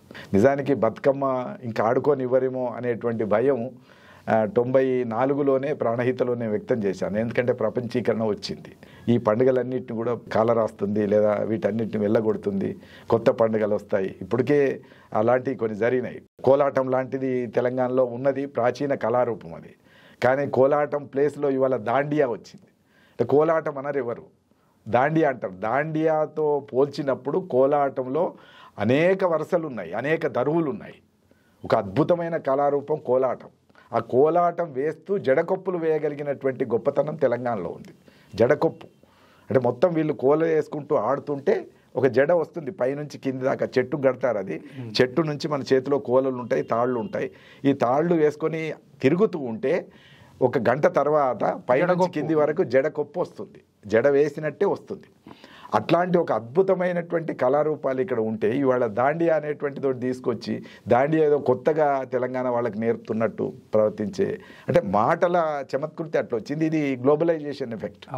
పంజాబీ డ్రెస్ వస్తుంది, పంజాబీ ఫుడ్ ఇప్పుడు మీకు హైదరాబాద్లో కావాలంటే మల్టీ క్యూషన్ రెస్టారెంట్లను దొరుకుతాయి. దీంట్లో ఎక్కడ పాత కనీసం మనం కొట్లాడే రోజుల్లో, తెలంగాణ ఉద్యమం కొట్లాడే రోజుల్లో ఆంధ్ర మెస్సులు అని కూడా తిరిగినాం.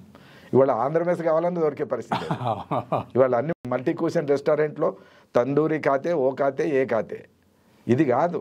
నిజానికి సమీపంలో ఉండేటటువంటి కూరలు, భోజనము కూడా లుప్తమైపోయినటువంటి ఒక దశ గ్లోబలైజేషన్ వచ్చింది. అంటే ఇవన్నీ నీ వేషధారణ దగ్గర నుంచి, నీ భాష దగ్గర నుంచి, నీ అన్ని. ఇవాళ పెద్ద లొల్లి, తెలుగు మీడియం కావాలంటే అవతల పెద్ద చర్చ జరుగుతుంది. మన పొరపాటున ఎన్వి రమణ అనే సుప్రీంకోర్టు విశ్రాంత ప్రధాన న్యాయమూర్తి. ఆ విశ్రాంత ప్రధాన న్యాయమూర్తి అయిన ఎన్వి రమణ ఒక సభలు ప్రారంభిస్తూ తెలుగు మీడియం కావాలంటే ఇవాళ ఏకి పెడుతున్నారు, ఇంగ్లీష్లో చదువుకుంటే ఉద్యోగాలు వస్తాయి. అంటే ఎంత మారిపోయింది అనేటువంటిది అంతా కూడా ఇవాళ వాళ్ళ మాటల వాళ్ళ వికృతత్వాన్ని అంతా కూడా మనం గమనించవచ్చు. ఈ వికృతత్వాన్ని అంతా కూడా ఊహించి ప్రాణహితలో చెప్పడం జరిగింది. తర్వాత ఒక బాధ కాదు అనే పుస్తకం వేశాను. అది ప్రపంచ ఆ రోజు ప్రాణహిత పెనుగంగ కూడా విప్లవానికి ప్రతీకలుగా ఉన్న కాలం. ఇంద్రవెల్లి ఎలా ఉందో ఉన్నది అంతే. అదే సిరుంచ, చెన్నూరు, పెనుగంగ, ప్రాణహిత, ఈ మొత్తం వరస అంతా కూడా ఆ పేరులోంచి ఆ ధోరణిలోంచే వచ్చిన కవిత్వం. ప్రపంచీకరణ యొక్క ప్రభావాలు అట్లనే ఒక బాధ కాదులో కూడా ప్రపంచీకరణ ప్రభావం. ఒక బాధ కాదు అది. అంటే అప్పటి వరకు ఉన్నది ఆధిపత్యవాదుల భావన, లేదా భూస్వామ్య వర్గాల వాళ్ళు ఎట్లా కింది కులాల వాళ్ళని అణిచేసిండ్రు అనేది ఒకటి. ఇవాళ దానికంటే ఎక్కువ దుర్మార్గంగా మీకు కనబడకుండా దోపిడీ చేసేది ఎక్కువ కనబడుతుంది. నువ్వు తెలుసుకోవడానికి లేదు. ఇవాళ శత్రువు ఎదురుగా కనబడడు. అవును, ప్రపంచీకరణ వచ్చిన తర్వాత నువ్వు శత్రువును గుర్తించే వీల్లేదు. అప్పుడు గ్రామంలో నీకు శత్రువు కనబడేవాడు, ఇప్పుడు గ్రామంలో కూడా శత్రువు కనబడడు. వీడు మొత్తం అయ్యనే చంపనీకి పోతాడు, అవ్వను చంపనీకి పోతాడు. లేదా ఇందాక చెప్పినట్టుగా భార్యాభర్తలు ఇద్దరు కూర్చొని 6 రోజుల దాకా మాట్లాడుకోరు, చనిపోయిన విషయం 6వ రోజున గుర్తిస్తారు. ఇదంతా ఏంటిది? ఇదంతా ఎక్కడి నుంచి వచ్చింది? ప్రపంచీకరణ వచ్చి, గ్లోబలైజేషన్, మెకనైజేషన్, మనిషి యొక్క మౌలిక అస్తిత్వాన్ని దెబ్బగొట్టిన తర్వాత ఈ యంత్రీకరణ ఇంత అవసరమా అనేది ఇవాళ పెద్ద చర్చకు జరగాలి. ఈ పరిణామాలన్నీ ఎక్కడో దగ్గర రిట్రీట్ అయితే అని అనుకుంటున్నాను నేను. మీరు చెప్తున్న ఈ భోజనాల వ్యవహారం మాత్రమే కాదు, ఒక దేశం ఒక భోజనం, ఒక దేశం ఒక భాష దాకా ఇవాళ తీసుకెళ్లే ఒక భయానకమైన మత సంస్కృతి వచ్చిన తర్వాత ఒకే పువ్వు ఉండాలి, ఒకే భోజనం ఉండాలి, ఒకే భాష ఉండాలి. ఒకవేళ నువ్వు హిందీ మాట్లాడకపోతే వాళ్ళు మాట్లాడుతున్నారు. మొన్న ఇవాళ తెలుగు గురించి అంటే ఈ భయం ఒకటైతే ప్రమాదకరమైన ప్రతిపాదనలు కొన్ని చోట్ల వస్తున్నాయి. ఒక ఉత్తరప్రదేశ్ సంబంధించిన సంజయ్ ఏదో పేరుంది, ఆయన మంత్రి, ఉత్తరప్రదేశ్ రాష్ట్రానికి మంత్రి. ఆయన ముందటుండి మేము మాట్లాడడం, మేము సౌత్ ఇండియన్ వాళ్ళవి, మేము పలానా తమిళ్ మాట్లాడతాం, తెలుగు మాట్లాడతాం, కన్నడ మాట్లాడతాం అంటే ఆయన ఏమన్నాడు తెలుసా? ఒకవేళ హిందీ మీరు మాట్లాడడానికి ఒప్పుకోకపోతే మీరు ఈ దేశం విడిచిపెట్టిపోవాలన్నాడు ఆయన. అంటే ఇంత డ్రాస్టిక్ మాటలు మాట్లాడు, దౌర్జన్యపూరితమైన, ఇంత హింసాపూరితమైనటువంటి, అంటే ఒకే భాష. నువ్వు కనీసం ఆ మాటకొస్తే మీరు దేవభాషగా చెప్పింది సంస్కృతం కదా, మరి సంస్కృతం మాట్లాడండి. మీరు హిందీ ఎందుకు మాట్లాడతారు? మీ భాషను అందరి మీద రుద్దే బదులు సంస్కృతాన్ని రుద్దండి. కాదు, సంస్కృతాన్ని రుద్దాం. ఇక్కడ అనేక రకాల భాషలు వర్ధిల్లినవి. దాదాపు 1200 నుంచి 1500 భాషలు ఇక్కడ రాజ్యాంగం గుర్తించింది. 280 భాషల వరకు ఇక్కడ చాలా చర్చల్లో ఉన్న సజీవమైనటువంటి భాషలు. ఒక 28-30 భాషలు కేంద్ర సాహిత్య అకాడమీ గుర్తించిన భాషలు ఉన్నాయి. ఇన్ని ఉంటే ఇవాళ ఒకటే భాష మాట్లాడండి అంటే ఏమన్నట్టు అర్థం? ఈ వైవిధ్యాన్ని అంగీకరించకపోవడం, అదే దౌర్జన్యంతోనే రాజ్యం చేయాలనుకోవడం, ఇవన్నీ కూడా అస్తిత్వ ఉద్యమాల యొక్క ఆవశ్యకత తీరిపోలేదు, నిరంతరం ఉండవలసిందే అని చెబుతున్నాయి అనిపిస్తుంది. అందుకని వాళ్ళ చాలా స్పష్టంగా చెప్తున్న అంశం ఏంటిదంటే, ఈ ప్రపంచీకరణను ఎదిరించగలిగేటటువంటి శక్తి స్థానికీకరణకే ఉంది. స్థానికీకరణగా ఉంది. గ్లోబలైజేషన్ను వ్యతిరేకించాలంటే, దాన్ని అడ్డుకోవాలంటే, నిరోధించాలంటే అది లోకలైజేషన్ తప్ప సాధ్యం కాదు అని. కాబట్టి స్థానికీకరణ నేపథ్యంలో నది పుట్టువడి అని ఇంకొక సంకలనం వేశాం. ఈ స్థానికత అనేటువంటిదే ఎట్లా ఈ అంతర్జాతీయత లేదా వీటిని ఎట్లా ఎదుర్కోగలుగుతుంది. తెలంగాణ ఉద్యమం వస్తున్న కొత్తలో నిజంగానే తెలంగాణ ఉద్యమం చాలా వాటికి చెక్ పెట్టింది. ఇవాళ ఒప్పుకోకపోవచ్చు, తెలంగాణ వచ్చి మీరు ఏం సాధించిండ్రు, రాష్ట్రం విడిపోయి ఏం ఇవన్నీ మాటలు మాట్లాడతారు. కానీ గ్లోబలైజేషన్ను అడ్డుకొని స్థానిక సంస్కృతుల్ని గ్లోరిఫై చేసి కాపాడుకోగలిగిన శక్తి, ఒక ఆత్మగౌరవ చైతన్యం అనేది ఉద్యమంతోనే వచ్చింది. ఆత్మగౌరవ చైతన్యం ఇప్పుడు తెలంగాణ ఉద్యమానికి పూర్వము, తెలంగాణ ఉద్యమం తర్వాత మనకి స్పష్టంగా కనపడేది మొత్తం తెలంగాణలో, యావత్ తెలంగాణలో ఈ ఆత్మగౌరవ చైతన్యం. ఇవాళ తెలంగాణ భాషకు దాకా ఎవరు పట్టించుకొని గర్వంగా ఈ సాంస్కృతిక ప్రతీకలన్నీ ప్రకటించుకునే చైతన్యం. ఇంకా మాటకొస్తే ఇవాళ తెలుగు సినిమా ఇండస్ట్రీ అనివార్యంగా తెలంగాణ భాష పెడుతున్నారు.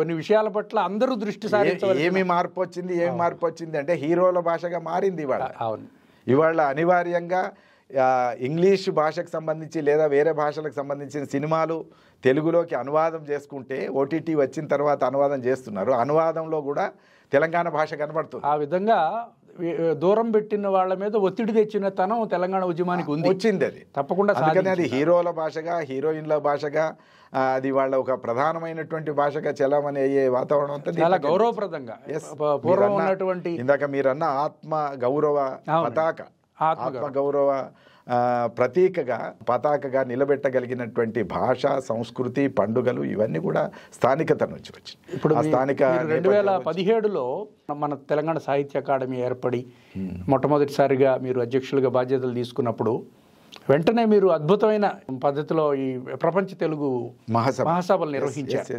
దానికి మీరు చాలా శ్రమించారనేది ఆ మహాసభలు హాజరైన మా అందరికీ తెలుస్తుంది. అవును అవును. అంతేకాకుండా అప్పటికి తెలంగాణలో 1-2 సార్లు ప్రచురణ పొంది అస్సలు ప్రచురణ పొందక విస్మృత కవులు అంటున్న అనేక రచనలు సాహిత్య అకాడమీ 120 పుస్తకాలు, చాలా రేర్ బుక్స్, అతి కష్టంగా దొరికే పుస్తకాలు. ఇప్పుడు సర్వజ్ఞ సింగభూపాలుని పుస్తకం సుధాకరం అది 80 ఏళ్ల నుంచి ఎవరు ప్రింట్ చేయలేదు తిరిగి, అందుకని దాన్ని తిరిగి ప్రచురించడం జరిగింది. మళ్ళొక 50 సంవత్సరాలు 100 సంవత్సరాలు దాని జీవితం పెరిగింది.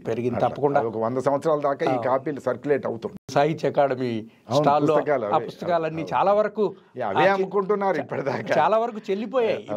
ఇప్పుడు ఆసఫ్ జాహీల వరకు, ఆంధ్రప్రదేశ్ వరకు అని మీరు అది మొత్తం హిస్టరీని 3 భాగాలు చేసిన పుస్తకాలు లేవు, ఎందుకంటే అన్ని అయిపోయాయి. ఇప్పుడు కాంపిటేటివ్ టెస్ట్లకి అవే చదువుకుంటారు. అచ్చు యంత్రం వచ్చినప్పటి నుంచి ఇప్పటి వరకు, అంటే 2020 వరకు వచ్చిన మొత్తం ప్రచురించబడిన పుస్తకాల యొక్క జాబితా ఒక 5 పరిశోధక విద్యార్థులతో రూపొందించిన దాదాపు 20,000 పబ్లికేషన్స్. వాటి డీటెయిల్స్, రచయితల పేర్లు, పుస్తకం పేరు, అది ఏ ప్రక్రియ, ఏ సంవత్సరం వచ్చింది, ఏ సంస్థ పబ్లిష్ చేసింది, ఇది ఒక క్యాటలాగ్ లాగా చేయించినాము. అది ఇప్పుడు ఈ మధ్య పుస్తకంగా వచ్చింది. తెలంగాణ గ్రంథ సూచి అనే పేరుతో వచ్చింది. చాలా పెద్ద పుస్తకం. ఆ పుస్తకాన్ని ఇప్పుడు చూసి 20,000 పుస్తకాల వివరాలు కదా, 20,000 పుస్తకాల వివరాలు ఒక చోట, అది తెలంగాణ ప్రాంతం నుంచి వచ్చిన పబ్లికేషన్స్ అన్ని ఒక చోట లభించడం అనేది పెద్ద రీసెర్చ్ వర్క్. రాజారెడ్డి గారు సూచించిన దాని మేరకు లండన్లో ఉన్న లైబ్రరీలో, గ్రంథాలయం, బ్రిటిష్ మ్యూజియం, లండన్ మ్యూజియంలో ఉన్నవి, అందులో ఉన్న తెలుగు పుస్తకాల లిస్టు ఎవరేస్తలేరాయా నువ్వని చూడు అని అంటే, నేను అక్కడ ఉన్న ఆయనకు చెప్పి ఆ పుస్తకాలు ఎన్నైతే అన్ని ముందైతే ఒక లిస్టు తయారు చేసి, అది అరాకుర అయినా సరే, అది సమాచారం సరిగ్గా లేకపోయినా కొంచెం అటు ఇటుగా ఉన్నా కూడా మొత్తం తెలుగు పుస్తకాలు, లండన్ లైబ్రరీలో ఉన్న తెలుగు పుస్తకాల యొక్క వివరాలు పుస్తకంగా వేశారు. అది సాహిత్య అకాడమీ బాధ్యతలు. తప్పకుండా మీకు ఎలాంటి అనుభూతిని, ఎటువంటి సంతృప్తిని ఇచ్చాయి? డెఫినెట్ గా నేను ప్రభుత్వ ఉద్యోగిగా అధ్యాపకత్వం చేశాను. అవునండి. అధ్యాపకత్వ విరమణ తర్వాత తెలంగాణ రాష్ట్రం ఏర్పడిన తర్వాత చంద్రశేఖరరావు గారు మిత్రులు కనుక, ఉద్యమంలో కూడా కలిసి పనిచేశాం కనుక, క్లాస్మేట్ అంటారు, నాకు బ్యాచ్మేట్. నేను ఇంటర్మీడియట్, డిగ్రీ 5 సంవత్సరాలు, ఇంటర్మీడియట్ 2 ఏళ్ళు, డిగ్రీ 3 ఏళ్ళు, 5 సంవత్సరాలు సిద్దిపేట డిగ్రీ కాలేజీలో చదివాను. సరిగ్గా అదే సమయంలో ఆయన కూడా డిగ్రీ చదివాడు, ఇంటర్ చదివాడు. ఆయన గ్రూప్ వేరు, నా గ్రూప్ ఏమో ఎంపీసీ. ఇంటర్లో, డిగ్రీలో ఎంపీసీ నేను చదివింది. చంద్రశేఖరరావు గారేమో హెచ్టీసీ. మీరు ఇంజనీర్ అవ్వాల్సి, మీరు తెలుగు అధ్యాపకుడు, ఇంజనీరో లేకపోతే మ్యాథమెటిక్స్ ప్రొఫెసరో కావాల్సిన, సాహిత్యం లేకపోతే అయ్యేవాడినేమో తెలియదు. సాహిత్యం ఉండడం వల్ల నేను సాహిత్యకారుడు. కానీ కళాశాల రోజుల నుంచి చంద్రశేఖరరావు గారితో మీకు పరిచయం ఉంది. ఆయన తెలుగు స్పెషలైజేషన్. గమ్మత్ ఏంటంటే, ఆయన తెలుగు చదువుకొని పాలిటిక్స్లోకి వెళ్ళాడు, నేను మ్యాథ్స్ చదువుకొని సాహిత్యంలోకి. అట్లా అందరూ ఉద్యమంలో కలిశారు. అందరూ ఉద్యమంలో కలిసాము. ఉద్యమంలో కలిసిన తర్వాత రాష్ట్రం వచ్చిన తర్వాత పిలిచి అడిగాడు, మరి ఏదో ఒకటి చేయాలి కదా, అధికార భాషా సంఘం ఇది నీకు బాగుంటుంది, ఇది చేయమంటే నేను అడిగాను. నేను చేయాల్సిన పని లేదు, లేని చోట నేను అధికారం చేస్తే చాలా అధికారం నేను చేయలేను. ఒకటి, అధికారం చేసే అవకాశం కూడా లేదు ఆడ. భాషకు అధికారం అని పెట్టారు కానీ భాషకు అధికారం కాదు, మామూలు గౌరవం లేని వాతావరణం ఉంది. అనేవాళ్ళు అధికారం లేదు, భాష లేదు, సంఘం లేదు, అదే దానికి ఏమి లేదు. అది ఏం లేని చోట నేను పనిచేయనని చెప్పి, మరి ఏంటిది అంటే సాహిత్య అకాడమీ ప్రారంభిస్తే ఏదో 4 గోడలు, చిన్న ఆఫీస్ పెట్టుకొని పనిచేసుకుని, అభిరుచికి తగినట్టుగా అది ఎన్నుకొని చేశాను కనుక నాకు పూర్తి సంతృప్తి. నేను తీసుకున్నప్పుడు నన్ను శంకించారు చాలా మంది, ఉద్యమకారుడిగా మొదలై ప్రభుత్వ పదవిలోకి వెళ్ళాడు అని. మన పాత మిత్రులు అన్నప్పుడు నేను ఏదో చేసి చూపెడతా అని అనుకున్నా. నాకు ఆత్మ సంతృప్తి కలిగే విధంగా నేను పనిచేశాను. 3 ఏళ్ళు నేను దాదాపు రాతను పక్కకు పెట్టి అవునండి. నా సృజనాత్మక రచన నిజానికి అప్పుడు మీరు సొంతానికి రాయవలసిన చాలా ప్రాజెక్టులు, ఇప్పుడు బంగారం కథలు ఇవాళ రాశాను, అప్పుడే రాయాలనుకున్న ప్రాజెక్టులు అవి. ఇవన్నీ కూడా పక్కకు పడేసి ఆ 3 ఏళ్ళు నేను కేవలం ఏమేం చేయగలనో చూపెట్టడం కోసమే పనిచేశాను. పాఠశాలలో వెళ్ళి బాల సాహిత్యం దగ్గర నుంచి తర్వాత కాళోజీ పురస్కారం ఎన్నో కమిటీల్లో మీరు ఉన్నారు. సిలబస్లు మార్చారు. వచ్చిన తర్వాత తెలంగాణ ఎటువంటి పాఠాలు ఉండాలి, తర్వాత చాలా మంది అనుకున్నారు మిమ్మల్ని కొనసాగిస్తారు అని. అందుకే ఇవాళ గుర్తు చేస్తున్నారు కదా తిరిగి నా వారసత్వాన్ని తర్వాత ఎవరో కొనసాగిస్తారు అని అనుకున్నాను. వాళ్ళు కొనసాగించకపోవడం వల్ల అప్పుడే బాగా జరిగింది, అప్పుడే కృషి బాగా జరిగింది అనేవాళ్ళు కూడా ఉన్నారు. సరే, అది నాకు ఒక సంతృప్తి, ఒక గౌరవం. రెండోది, ఇప్పుడు సాధారణంగా ఎలా ఉంటుందంటే అవార్డుకి అవకాశం ఉంటే ముందు మనమే తీసుకుందాం అనే పద్ధతి వచ్చేసింది ఇప్పుడు. కొంచెం అలా కాకుండా మీరు దూరంగా కూడా ఉన్నారు. ఎంత చిత్రం అంటే మొన్న ఉప్పల్ నరసింహం గారు చనిపోయారు. అవునండి. చనిపోయినప్పుడు ఆయన గురించి రాయవలసి వస్తే తెలంగాణ సాహిత్య అకాడమీ మాత్రమే గౌరవించి ఆయనకు పురస్కారం ఇచ్చిందని రాశారు. కేవలం భావజాలంతో దూరం పెట్టకుండా వాళ్ళు మన తెలంగాణ బిడ్డ, వాళ్ళు ఎంతో బాగా రాశారు అవన్నీ తీసుకోవాలి. రచన జీవితంగా పెట్టుకున్న వాళ్ళు ఎంతో మంది ఉన్నారు. అందరినీ గౌరవించారు సార్ మీరు. అందులో మీరంటే కూడా అందరికీ గౌరవం, పరస్పరం అనుకోండి. సంతోషం, అది కాపాడుకోవడానికే ఇప్పటిదాకా ప్రయత్నం. నృత్య రూపకాలకు ఎలా వెళ్ళారు? సంగీతంతో మీకు ఎప్పుడు పరిచయం కలిగింది? దాంట్లో మీకు ఏమైనా శిక్షణ, అభ్యాసం ఉన్నాయా? అభ్యాసము, శిక్షణ ఏమీ లేవు. కేవలం పాటలు రాసిన అనుభవం తప్ప నాకు ఏ నృత్య రూపకం రాసిన అనుభవం లేదు. అయితే చాలా చిత్రంగా ఏంటంటే తెలంగాణ రాష్ట్రం వచ్చిన తర్వాత ఇందిరా పరాశరం అని కూచిపూడి నృత్యకారిణి ఆమె నాకు ఫోన్ చేసి మిమ్మల్ని కలవాలి సార్ అన్నది. అదేంటిది కూచిపూడి వాళ్ళు నన్ను కలవడం ఏంటి అని నేను ఆశ్చర్యపోయి, ఏం పని చెప్పు అన్న. లేదు సార్, వచ్చి మాట్లాడతా. సార్ రా అన్న. వచ్చి మాట్లాడి మాకు ఒక నృత్య రూపకం రాసియాలి సార్. నృత్య రూపకం రాసియాలంటే నేను ఆశ్చర్యపోయాను. నేను అప్పటి వరకు రాయలేను, పెద్దగా చదివింది కూడా లేదు, అది ఏంటియో నేను చూడలేదు, నేను ఎట్లా రాస్తానమ్మా అంటే, లేదు సార్ మీరు రాయగలరని నాకు 2-3 చెప్పారు, మీరు రాస్తే కరెక్ట్ ఉంటుందని కూడా చెప్పారు. అదేంటిది చిత్రంగా నేను రాయగలనని వాళ్ళు చెప్పడం ఏంటిది, ఏదేదైనా ఆశ్చర్యపోయాను. మరి ఏంటిది అసలు మీ మామూలుగా ఏమన్నా నృత్య రూపకాలు చూడండి నేను రాస్తే తప్పైపోతుంది కదా అంటే, ఒక 2-3 ఆమె వాటికి సంబంధించిన బిట్స్గా తీసుకొచ్చి స్వరూపాలు. నేను పెద్దగా శోభానాయుడు కూచిపూడి డాన్సులు కొన్ని చూసిన అనుభవం ఉంది. మనం యూనివర్సిటీలో ఉన్నప్పుడు రవీంద్ర భారతిలో ప్రోగ్రామ్ శోభానాయుడు అంటే ఓ గ్లామర్, ఆ గ్లామర్తో వెళ్ళి చూసేవాళ్ళం అంతే తప్ప కూచిపూడి లోతులో లేదా నాట్యం లోతులో తెలిసి చూసినవి కూడా కాదు. అవి చూసి భామా కలాపం అట్లాంటివి చూసి ఆనందించాం. నారాయణ రెడ్డి గారు రాశారు. నారాయణ రెడ్డి గారు రాసినవి మేము వచ్చే వరకు అంతరించినాయి, కనబడలే. ఆయన రామప్ప రాశాడు. నేను యూనివర్సిటీలో అడుగుపెట్టింది 76లో. 76 నాటికి అవి ఎక్కడ ప్రదర్శిస్తలేరు. అవి 56, 58 ప్రాంతాల్లో బాగా మారుమోగినాయి. 65, 70కి వచ్చేసరికి అవి దాదాపు వేయటం లేదు. 75లోనో ఏమో నారాయణ రెడ్డి గారు తరతరాల తెలుగు ప్రపంచ తెలుగు మహాసభలకు ఒకటి రాశాడు. ఆ రాసింది కొంచెం బిట్స్గా మొత్తంగా లేదు, ఆయన పబ్లిష్ కూడా చేసిండో తెలియదు, బిట్స్గా కొంచెం తీసుకొచ్చింది. అదొకటి 1-2 ఇట్లాంటివి చూశాను. నేను చూసినాక నా ఊహ ఆమె చెప్పింది అని దృష్టిలో పెట్టుకొని మొత్తం 2000 సంవత్సరాల తెలంగాణ చరిత్ర, అద్భుతం, తెలంగాణ మీద రాయాలి, మొత్తం చరిత్ర స్పృశించాలి.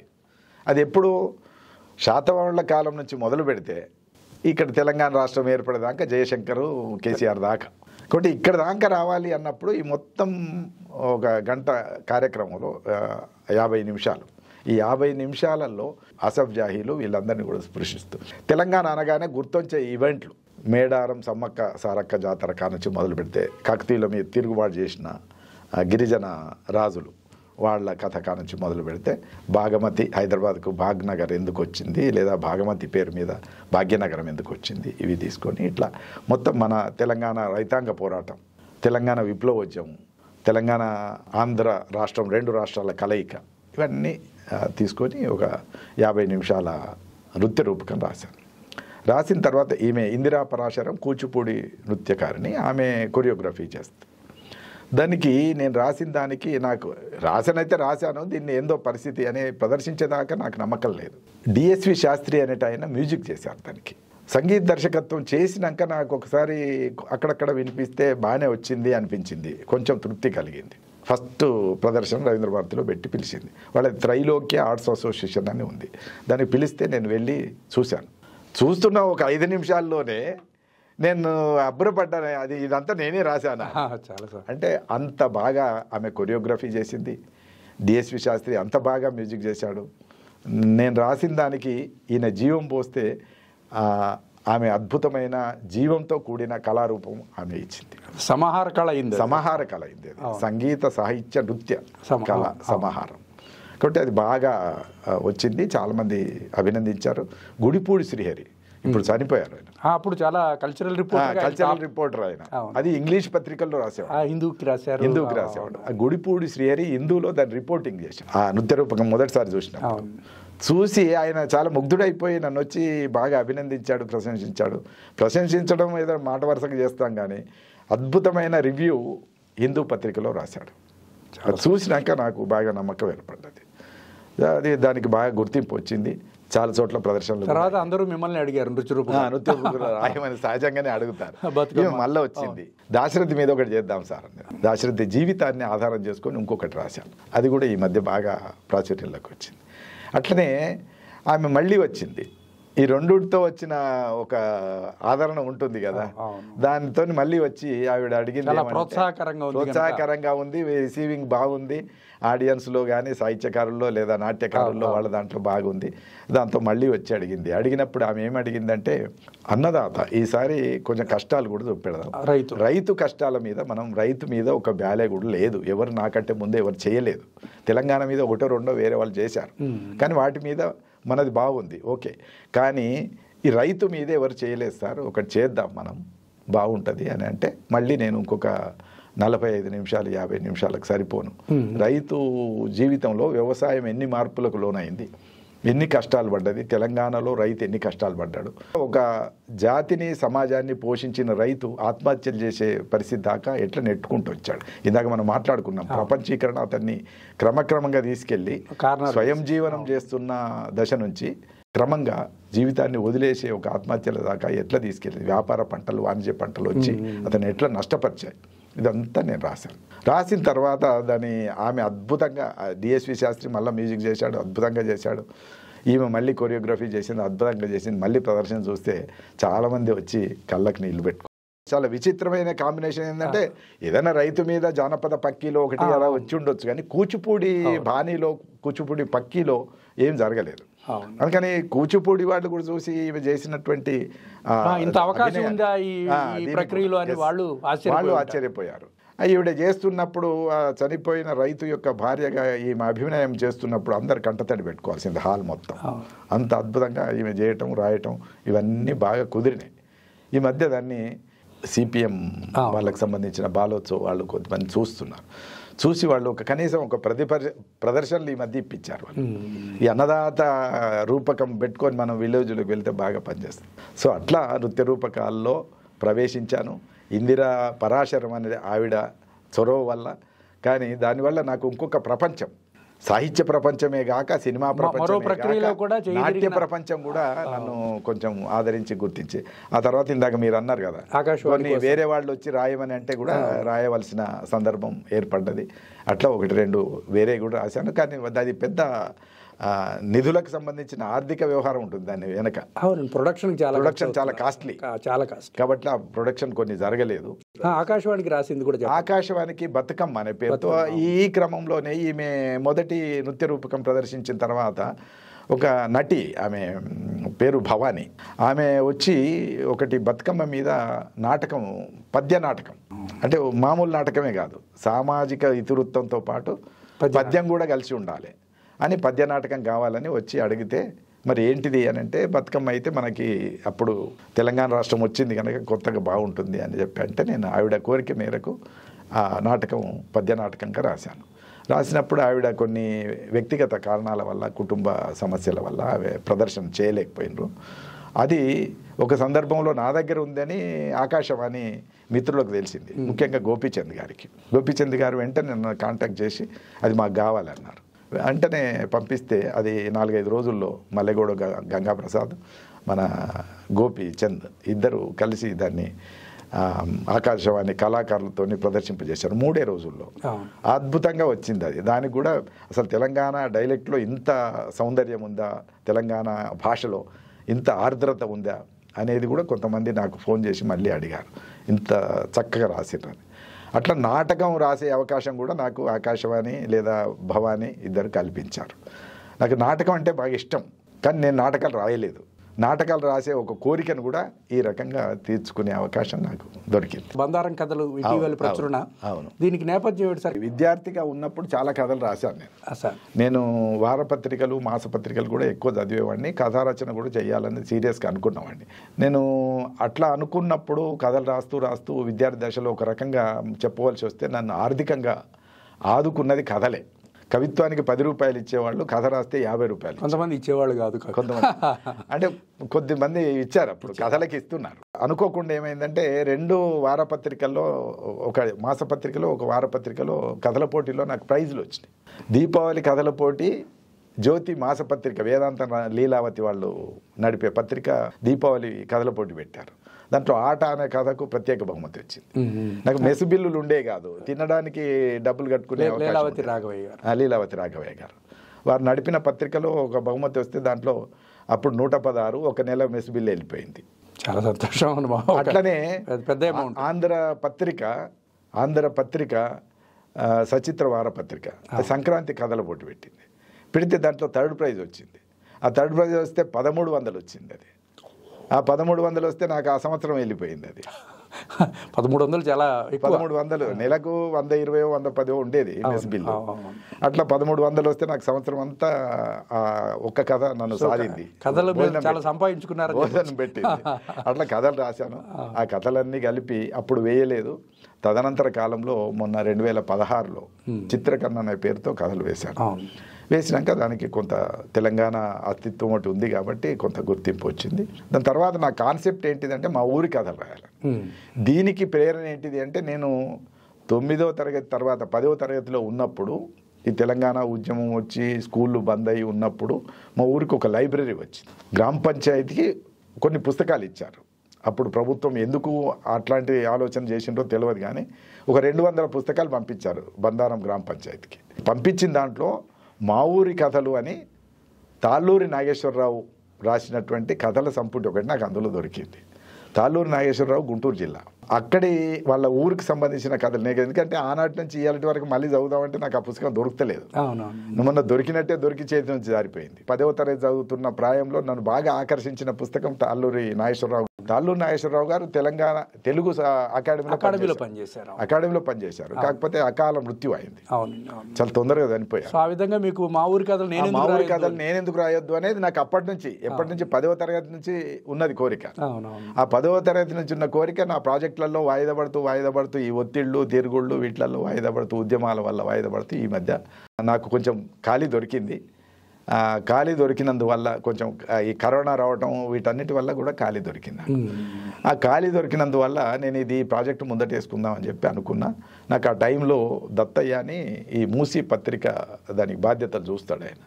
సాగే కమలాకర్ శర్మ దాని సంపాదకుడు మూసీ పత్రికకు. మాకు ఒక నెల ఏదైనా రాయండి అని వచ్చి అడిగాడు. ఏదన్నా అంటే ఇగో నాకు ఇది ఆలోచన ఉంది, బందారం కథలు అని చెప్పి కథలు రాయాలనే ప్రాజెక్ట్ ఉంది. ప్రాజెక్టు ప్రకారంగా నేను రాస్తాను, నెలకొకటి రాస్తాను. మూసీ పత్రిక కోసం ఒక 2 ఏళ్ళు 24 కథలు రాశాను. ప్రతి నెల వాళ్ళు అచ్చు వేశారు, 24 కథలు రాస్తున్నప్పుడు కూడా నాకు పాఠకుల నుంచి మంచి స్పందన వచ్చింది. వచ్చిన ఈ మధ్య ఈ పేరుతో నేను పుస్తకం బందారం కథలు.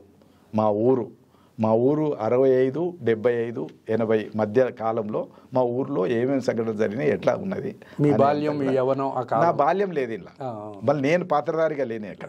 మీరు చూసి, ఎందుకంటే నా పాత్ర అంతా మళ్ళీ నేను ఆత్మకథ రాసుకునేటప్పుడు రాసుకోవాలి కాబట్టి దీంట్లోకి వేయలేదు. దాన్ని దీంట్లోకి వేయలేదు. నేను చూసినవి, నేను విన్నవి, నేను ప్రత్యక్షంగా అనుభవించినవి అనేక పాత్రలు చాలా ఉన్నాయి. దాదాపు 24 రాశాను. ఇంకొక రాయవలసి వస్తే నాకు అవకాశం ఉంటే ఇంకో 50 పాత్రలు ఉన్నాయి నా దగ్గర. అవి రాయాలి, తర్వాత వీళ్ళని బట్టి రాస్తాను. అట్లా ఈ బందారం కథలు పుస్తకం ఈ మధ్యనే కొత్తగా వచ్చినటువంటి నా పుస్తకం ఇది. ఈ పుస్తకంలో 24 కథలు తీసుకొచ్చాను. దీంట్లో స్త్రీ పాత్రలు, పురుష పాత్రలు, గ్రామీణ నేపథ్యంలో ఎట్లా ఘర్షణ పడతాయి, ఎట్లా తమ అస్తిత్వాన్ని, తమ సమస్యల్ని పరిష్కరించుకుంటారు ఉంటాయి. మానవ సంబంధాల్లో ఉన్న అన్ని అంశాలు, అన్ని కోణాలను నేను ఆవిష్కరించాను. నేను అనుకోవటం ఈ కథలు కనుక చదివితే ఇవాళ చాలా మంది ఆత్మహత్య చేసుకోరని నేను అనుకుంటున్నాను. చాలా గొప్ప మేలు కదా. ఎందుకంటే ఒకనాడు ఎన్ని కష్టాలు వచ్చినా జీవించాలనే పోరాట జిజ్ఞాస ఉండేది, ఎదుర్కొనేవాళ్ళు. అదే అప్పటి కష్టాలతో పోతే ఇప్పటి కష్టాలు కాదు, చాలా తక్కువ. అప్పుడు తిండికి బట్టకి లేనంత కష్టాలు ఉండేవి ప్రజలు. అంతే. అవును. నిన్న నేను ఒకరింట్లో ఒక చావు జరిగితే నేను వెళ్ళి వచ్చాను. నిన్న 2 అన్నవాహికలు అంటే 3 అన్నవాహికలు ఉంటాయట మనకి లోపల, 3 భాగాలుగా 3 గొట్టాలు ఉంటాయట. ఆ 3 భాగాల్లో 2 భాగాలతో పుట్టింది కొడుకు పుట్టిన సంతోషం ఉంది, కానీ 2 అన్నవాహికలు ఉన్నాయి. ఉంటే ఆవిడ సూసైడ్ చేసుకొని చనిపోయింది. నేను పరామర్శకు వెళ్ళాను. నేను ఎంత బాధ. అరే జీవించాలి, కష్టపడాలి, కొట్లాడాలి, బతకాలి. ఆ పిల్లగాడి జీవితము, నీ జీవితము, తర్వాత నీ కుటుంబ జీవితం ఇవన్నీ దెబ్బతిన్నాయి కదా. పోరాటమే కదా జీవితం. వీళ్ళందరికీ నిజానికి అవసరం ఇవాళ. ఒకనాడు కష్టాలు వస్తే భయపడలేదు, కొట్లాడినరు, ఢీకొన్నారు. కొండతో ఢీకొంటారా అని అన్నా సరే కొండతో ఢీకొన్నారు. నొసటు బొప్పి కట్టింది కానీ ఢీకొన్నారు. ఇవాళ కొండతో కాదు, చిన్న రాయితో ఢీకొనడానికి వీళ్ళకు ఇబ్బంది అవుతుంది. ధైర్యం లేదు. చిన్న వాటికి ఢీకొనే ఒక మార్గదర్శనం లేదు, ఒక ధైర్యం లేదు, ఒక స్పిరిట్ లేదు, జీవించాలనే వాంఛ. అది చాలా బలమైంది. మానవ జీవితం ఎప్పుడంటే అప్పుడు దొరికేది కాదు. ఇది చాలా అరుదుగా దొరికేది. ఇది చాలా అరుదుగా కాదు, జీవితానికి ఒకసారి దొరికేది. ఉన్నది ఒకే జీవితం, మానవునిగా వీరునిగా బతుకుమన్నాడు సోమసుందరు. ఈ ఒక జీవితాన్ని మానవునిగా వీరునిగా మలుచుకో అన్నాడు. అట్లా మానవునిగా వీరునిగా మలుచుకోవాలనేటువంటిది, కనీసం మానవునిగా అన్న మలుచుకోవాలనే సందేశం బంధారం కథలు ఇస్తాం. చాలా సంతోషం సార్. కాబట్టి ఈ కథల పుస్తకం ఈ మధ్య తెచ్చాను. మనుషుల్లో బతకాలనే కోరికను, సమస్యల్ని ఎట్లా పరిష్కరించుకోవాలనే ఒక నైపుణ్యాన్ని ఈ కథలు ఇస్తాయి. ధన్యవాదాలు సార్. నమస్తే.